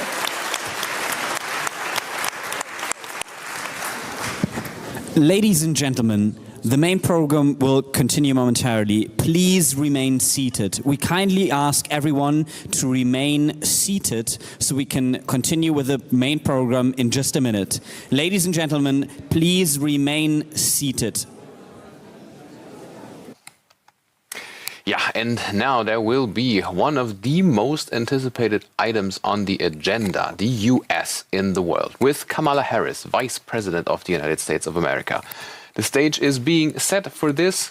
This might take a couple of minutes, so just stay with us, and you shall be rewarded. You're watching BR24 live on this year's Munich Security Conference.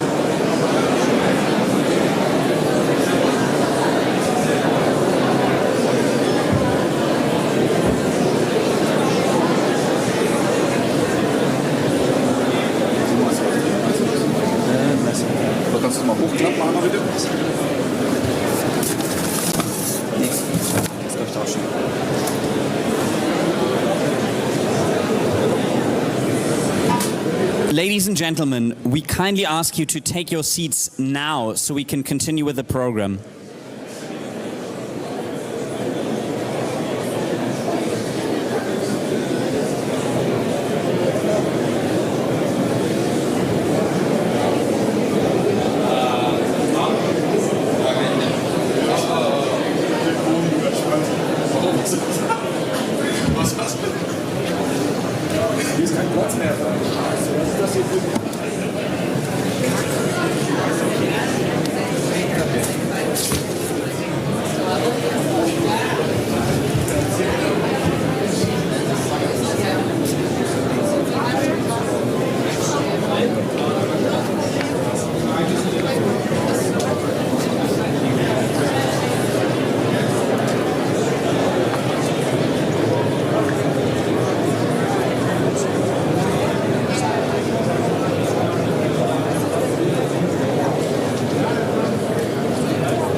Ladies and gentlemen, if you're not sitting, we kindly ask you to take your seats now so we can continue with the program.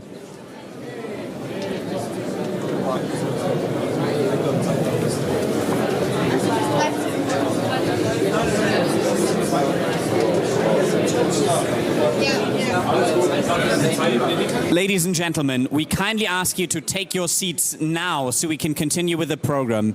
Please take your seats.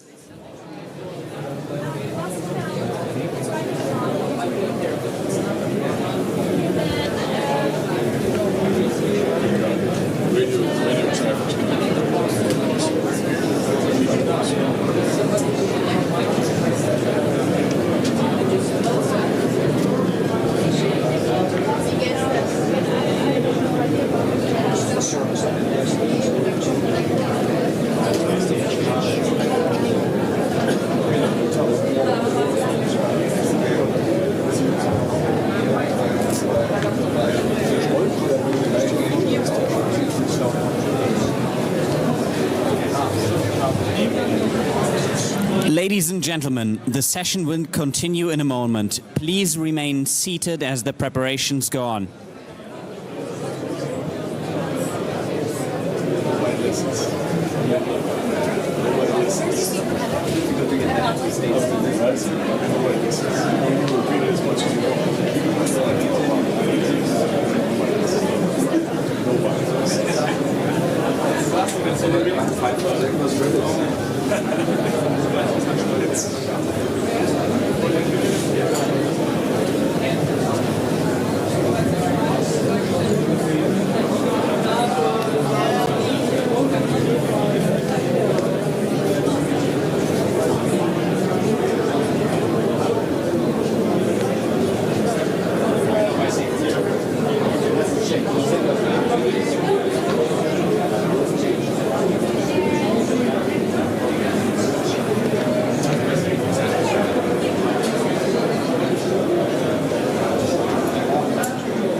Ladies and gentlemen, please remain seated. The session will continue in a moment, and we need you to be on your seats.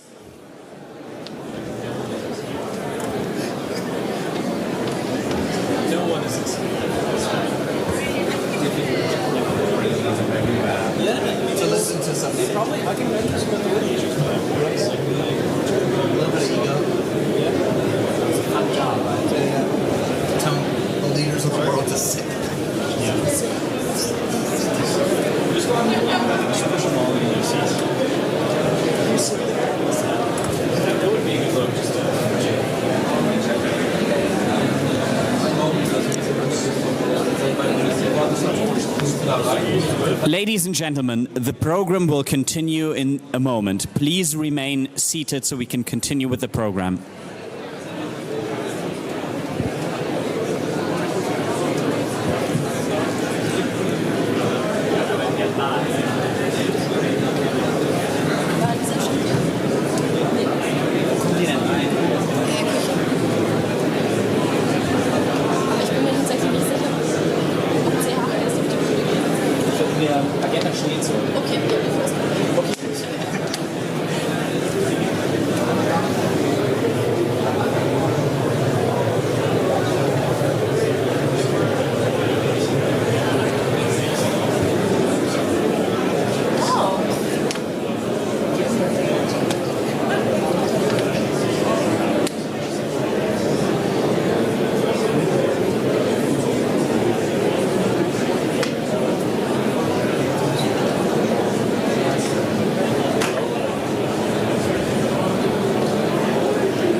Ladies and gentlemen, please take your seats. The session will start in an instant.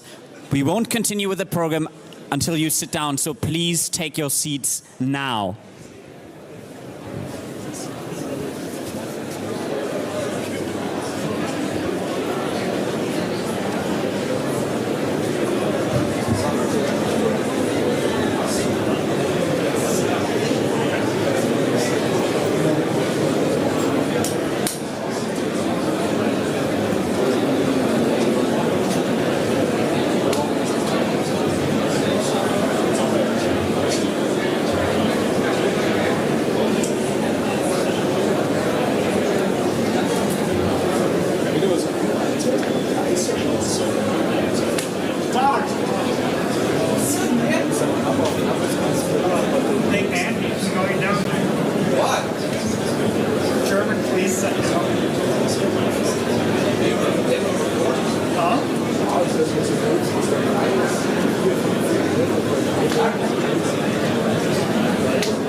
gentlemen, please remain seated or take your seats now so we can continue with the program.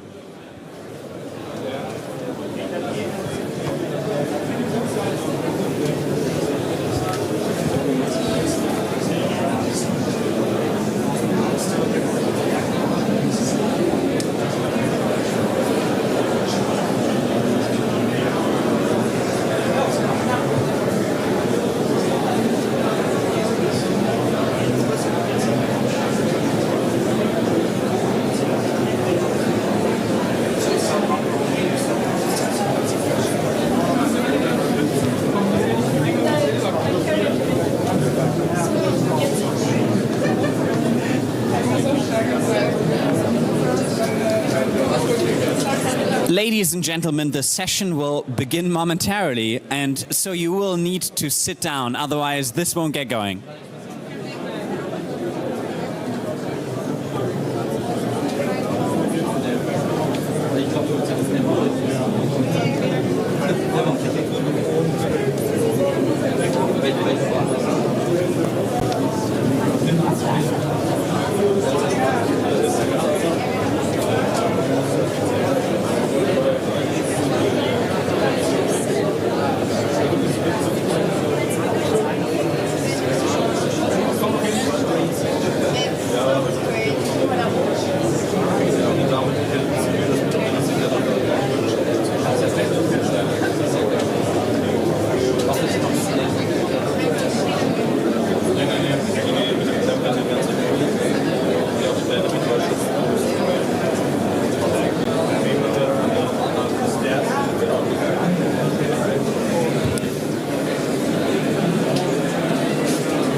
Ladies and gentlemen, we're about to begin. Please take your seats now.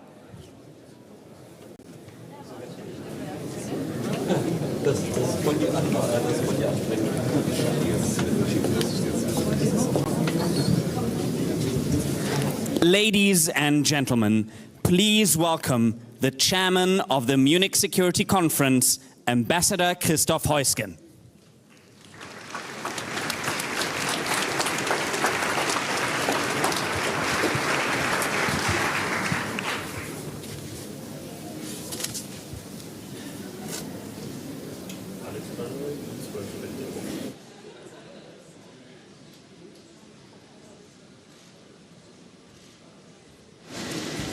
Excellencies, ladies and gentlemen, it's now my pleasure and honor to welcome the Vice President of the United States, Kamala Harris.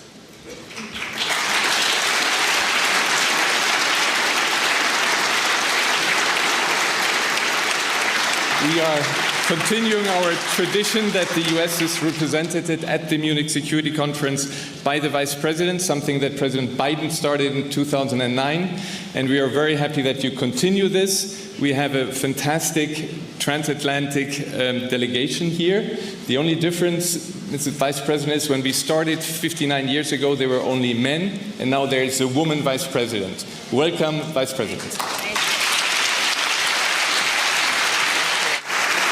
Thank you, Christoph. Thank you, Christoph. Thank you. Well, it is my honor to be back at the Munich Security Conference. As many of us remember, last year on this stage, I warned of the imminent invasion of Ukraine by Russia.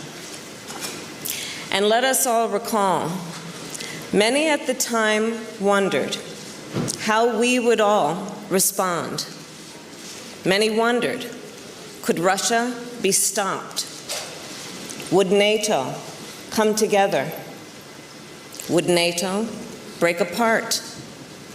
And would Ukraine be prepared?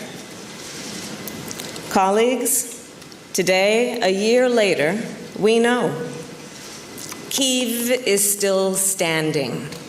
Russia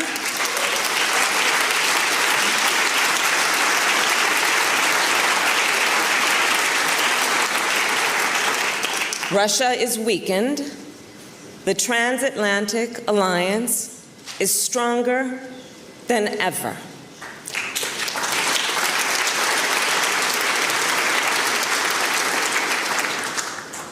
And most importantly, the spirit of the Ukrainian people endures. And under Joe Biden, President of the United States, our country has demonstrated decisive leadership. As President Biden often says, the United States will support Ukraine for as long as it takes. We will not waver.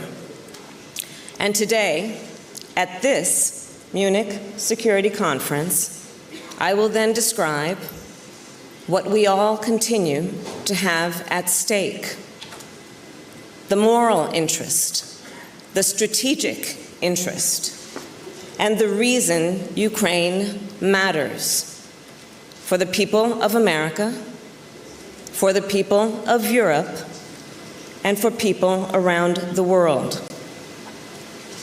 First, from the starting days of this unprovoked war, we have witnessed Russian forces engage in horrendous atrocities and war crimes.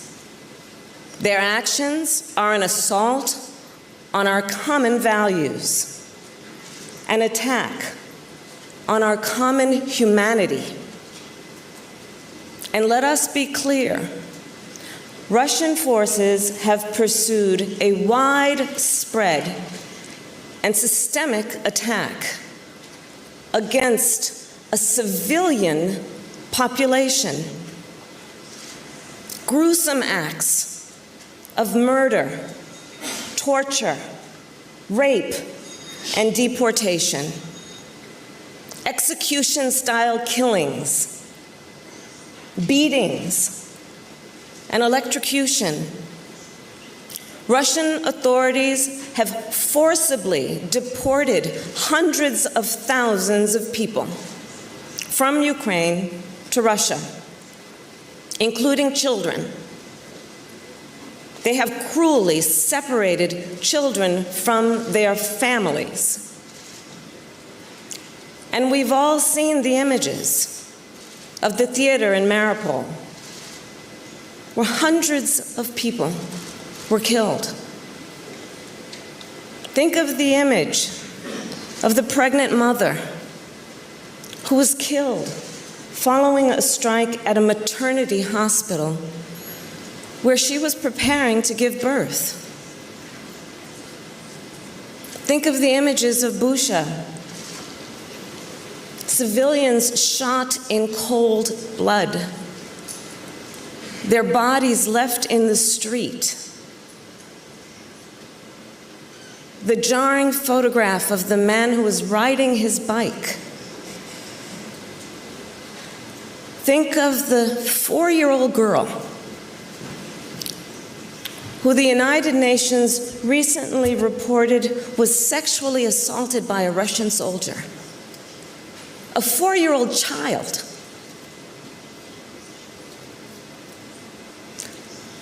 Barbaric and inhumane. Long before I was Vice President of the United States, I spent the majority of my career as a prosecutor, beginning as a young lawyer in the courtroom and later running the California Department of Justice.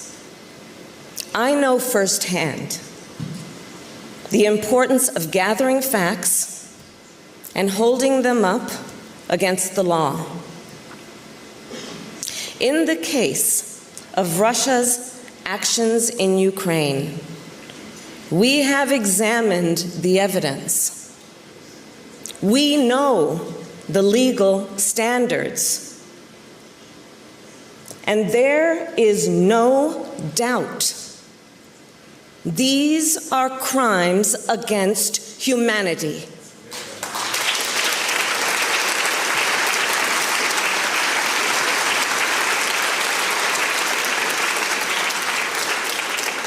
The United States has formally determined that Russia has committed crimes against humanity. And I say to all those who have perpetrated these crimes and to their superiors who are complicit in these crimes, you will be held to account. In the face of these indisputable facts, to all of us here in Munich, let us renew our commitment to accountability. Let us renew our commitment to the rule of law. As for the United States, we will continue to support the judicial process in Ukraine and international investigations, because justice must be served. Let us all agree, on behalf of all the victims, both known and unknown, justice must be served. Such is our moral interest. We also have a significant strategic interest. The fight in Ukraine has far-reaching global ramifications. No nation is safe in a world where one country can violate the sovereignty and territorial integrity of another.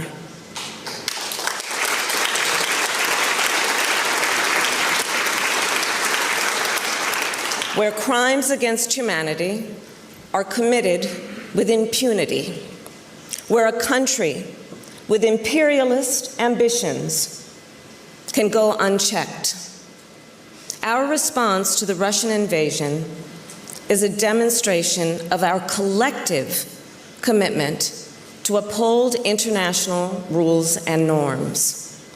Rules and norms which, since the end of World War II, have provided unprecedented security and prosperity, not only for the American people, not only for the people of Europe, but people around the world.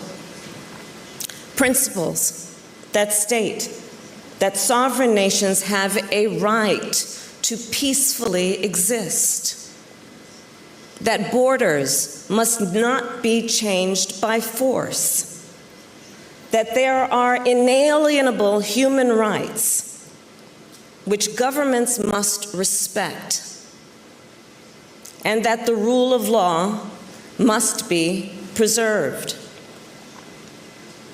Indeed, this moment has tested our willingness to defend and uphold these rules and norms. And we have remained strong, and we must stay strong. Because if Putin were to succeed with his attack on these fundamental principles, other nations could feel emboldened to follow his violent example. Other authoritarian powers could seek to bend the world to their will through coercion, disinformation, and even brute force. The international order upon which we all rely could be at risk.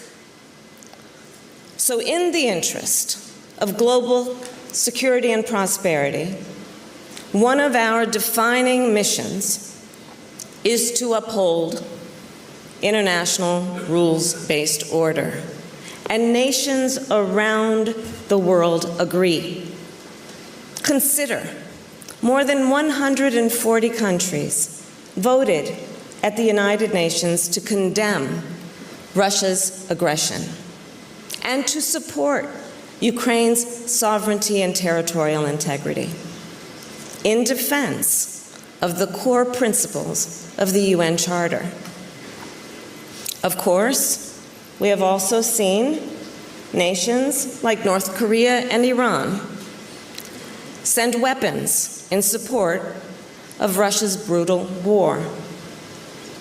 We are also troubled that Beijing has deepened its relationship with Moscow since the war began. Looking ahead, any steps by China to provide lethal support to Russia would only reward aggression, continue the killing, and further undermine a rules-based order.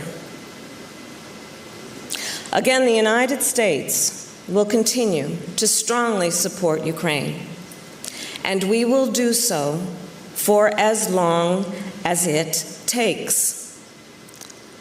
The American people, you see, are in awe of the resolve of the people of Ukraine, in awe of their resilience and righteousness, their willingness to fight for freedom and liberty, and the extraordinary tenacity and leadership of President Zelensky.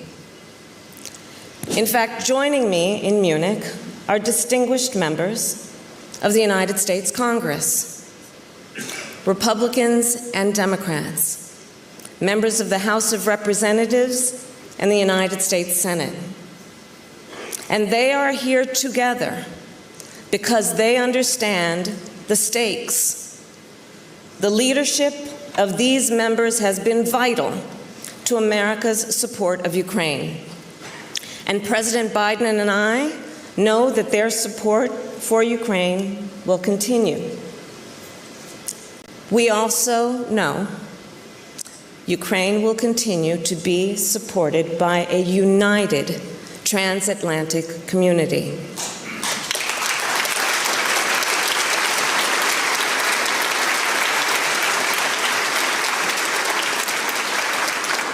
So Putin thought he could divide NATO. Remember where we were a year ago. In this, he has failed. The NATO alliance is stronger now than ever before. And the United States' commitment to NATO and to its Article 5 is ironclad. Just look at our track record over the past year. Just look at our multilateral cooperation. Together, we have provided historic assistance to Ukraine. Together, we have dealt Russia a strategic failure. Together, we have imposed unprecedented costs on Russia. And together, we have pursued energy security and reinvested in our collective defense. And we have come together to stand for our common values and our common interests and our common humanity. I have no doubt that this unity will endure. I also have no illusions about the path forward. There will be more dark days in Ukraine. The daily agony of war will persist. The global ripple effects will continue to be felt by countries near and far, from Africa to Southeast Asia to the Caribbean. But if Putin thinks he can wait us out, he is badly mistaken. Time is not on his side. To be sure, Ukrainians will continue to be tried and tested, just as they have been over this past year. Transatlantic unity will continue to be tried and tested. And I am certain that Ukraine will rise to the task, that the United States and Europe will rise to the task. So my last point, America will continue our leadership in defense of human dignity, in defense of rules and norms, and in defense of freedom and liberty. There is too much at stake to do anything less. Americans know well the meaning of independence. We believe in the fundamental importance of sovereignty and rule of law. And we will always stand on the side of justice. Colleagues, I do believe we all know, when future generations look back at this moment, they will see that we understood the task before us and rose to this occasion. And so to you I say, the United States of America is proud to be your partner in this noble pursuit. Thank you.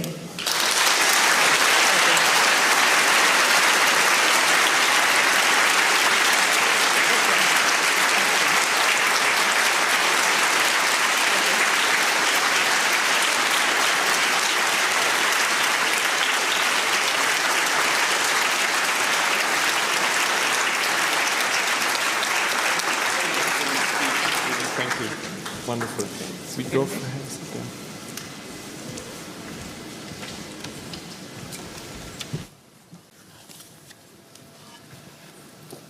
Madam Vice President, thank you for this very, very strong speech, this commitment to transatlantic unity, this commitment to the support of Ukraine. And we have many, many representatives from Ukraine here in the room, and they certainly were reassured by what you have said. Let me ask you, you confirmed this US support, but we all know next year the United States will enter into an election campaign. We are in a democracy. We know which side of the aisle the result will be. How sure are you that, how certain are you that what you have said, that Putin, who wants to wait us out, that in the end he will not succeed? Thank you, Christoph. As I said, I believe, and I believe the American people understand the stakes. And the stakes being our moral interest and our strategic interest. I will tell you, I travel around the United States, and I have seen the Ukrainian flag fly in places most of you have probably never heard of in the United States. In storefronts, in front of homes, people proudly wearing, Americans proudly wearing the colors of Ukraine. The American people are aware of the images of Bucha. The American people take great pride in a fight for independence, that being part of the foundation of our nation and our principles and values. I think about where the United States is going on this issue based on the track record of where we've been.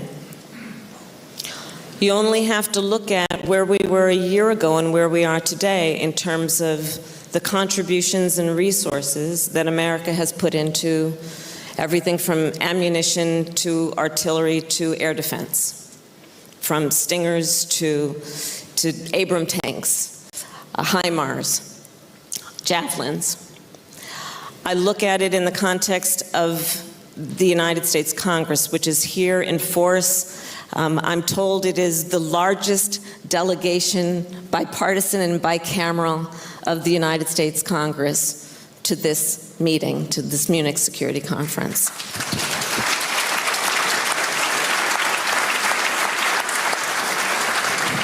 And how forward the United States Congress, in a bipartisan way, has been in terms of the track record of our support just over the last year, not to mention it's a technical term called an omnibus in our budgetary processes, but at the end of last year, dedicating another $45 billion for this upcoming year to support Ukraine. Our priority is to ensure Ukraine's strength on the battlefield, and that is our commitment. And it is a commitment not only to the people of Ukraine, but it is a commitment to our values and the principles we hold dear as a nation. And I cannot be here without also mentioning the importance of the alliance, Europe, and what it has done. Our host, Germany. I was with Chancellor Scholz yesterday. What we collectively have done, we are not only joined, I think, by our values and our understanding of the stakes and what is at stake in terms of a moral and a strategic interest. We have been great colleagues in terms of pooling our resources, coordinating our resources in a way that I believe will give Ukraine the best support they need to fight this fight. Well, thank you very much for this. And for the outsiders, it is indeed the impression that this relationship, this transatlantic relationship, the relationship also between European, the German government and the US administration is as strong as ever, and thank you very much for this. If I may, nevertheless, there is something called IRA. Yes, the Inflation Reduction Act. And it has raised a lot of concern on this side of the Atlantic, but we have been reminded also by members of Congress about CBAM on our side. Yeah. How do we prevent transatlantic rifts on very important questions? Business, trade issues are very important. How confident are you that these differences can be overcome and don't disturb this wonderful but absolutely necessary close transatlantic relationship? I'm very happy that you chose to raise this topic. So let me start with the spirit and the intent behind the Inflation Reduction Act. One very important area of focus for us has been to address and take our responsibility for what we must do in terms of the climate crisis, which of course is global in nature. And in fact, our friends in Europe have been asking for years that we would actually step up and do more. So under President Biden's leadership, we are proud that the United States has invested an historic amount in what we must do to take on our role of responsibility in the climate crisis. And by that, I mean we have, with the support of Congress, dedicated $370 billion to this effort. When I think of the impact on our friends and the interconnection and interdependence, if you will, between whatever we do in each of or any of our nations and the effect on the others, we think of this investment as having a global impact in predominantly two ways. One, the United States, I'd say this sadly, is one of the biggest emitters in the world. And we need to reduce our emissions, not only for the sake of the health and well-being of the people of our own country, but as we know, the people of the world are impacted. So this is an historic and very significant investment to actually turn the tide on that. And as you know, as many of our European friends and others around the globe have done, we have set strict standards for ourselves based on timelines. So there is that, which is the goal of reducing emissions. The other piece of it is we are very excited about thinking about the investment that we are making to spur innovation. We are entering a moment where we are creating a new economy, a clean energy economy. And if you think of us as being an investor, if you will, in creating incentives for the private sector, for scientists and academics to research, develop, and innovate around a clean energy economy, this investment that we are making will do that and have global impact. So that is how we think of it. But to your point, there are also issues that we need to address and do that in close consultation with our friends around the world. We have created a task force, the United States EU task force, closely coordinating and in consultation around working out some of the specific concerns. And those conversations are continuing. I met with President Macron yesterday and Chancellor Scholz, and I think we are seeing some progress there and the work will continue. No, thank you for this reaffirmation, because we don't need these quarrels at that time.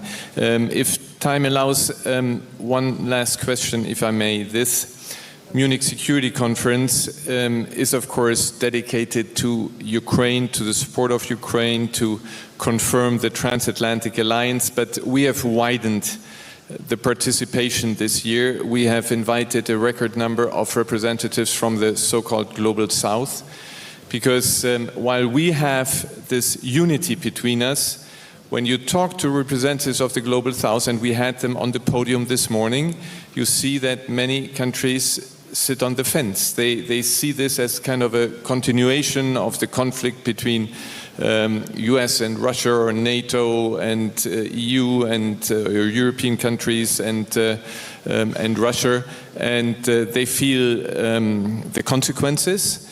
And they want to get it over with. They have an equidistant position there. And while we had, and you pointed to the 141 votes, but when you talk to important partners in the Global South, said they abstain. They say get it over with. We don't want to take one side. And the point we're making, of course, is this is not East-West. This is about the rules-based in general, the rule of law that you mentioned, but we have to do some convincing because our track record is also not the best. So what can we do also together to win over those countries that continue to sit on the fence? Well, we have to treat them as partners. And you and I talked about this briefly as we were walking in, and I thanked you, and I will thank you in front of the Friends for bringing this issue to the stage and making it a part of the agenda for this conference. I agree it is an important subject.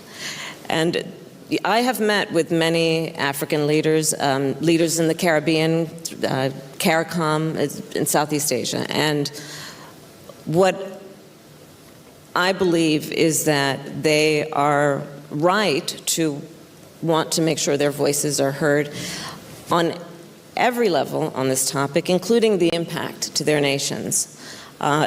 You look at, for example, African nations and what Russia's aggression in Ukraine has meant in terms of food insecurity, energy insecurity.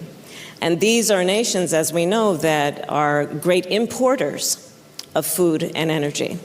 So when the supply decreases, it has a significant impact on their nations. So I think it is important for us to recognize the impact that Russia's war has had on these nations. I think of it in the context of what we must do to also, on the previous discussion, consider the impact to the climate crisis, on those nations.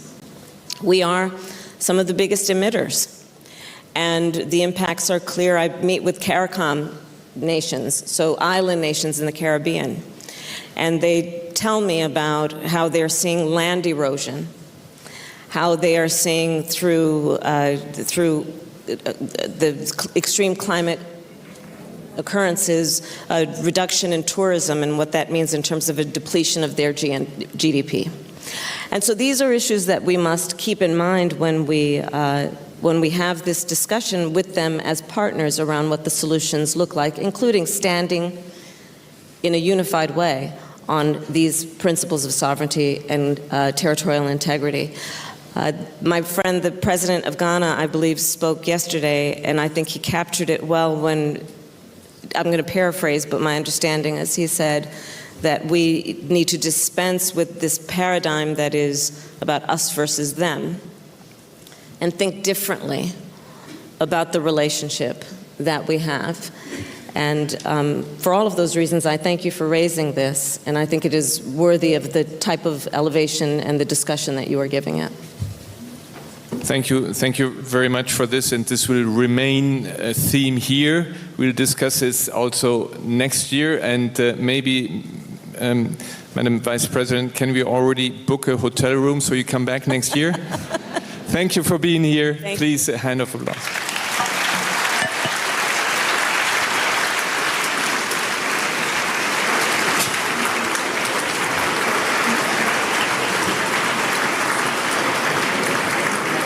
Ladies and gentlemen, the program will continue in a moment.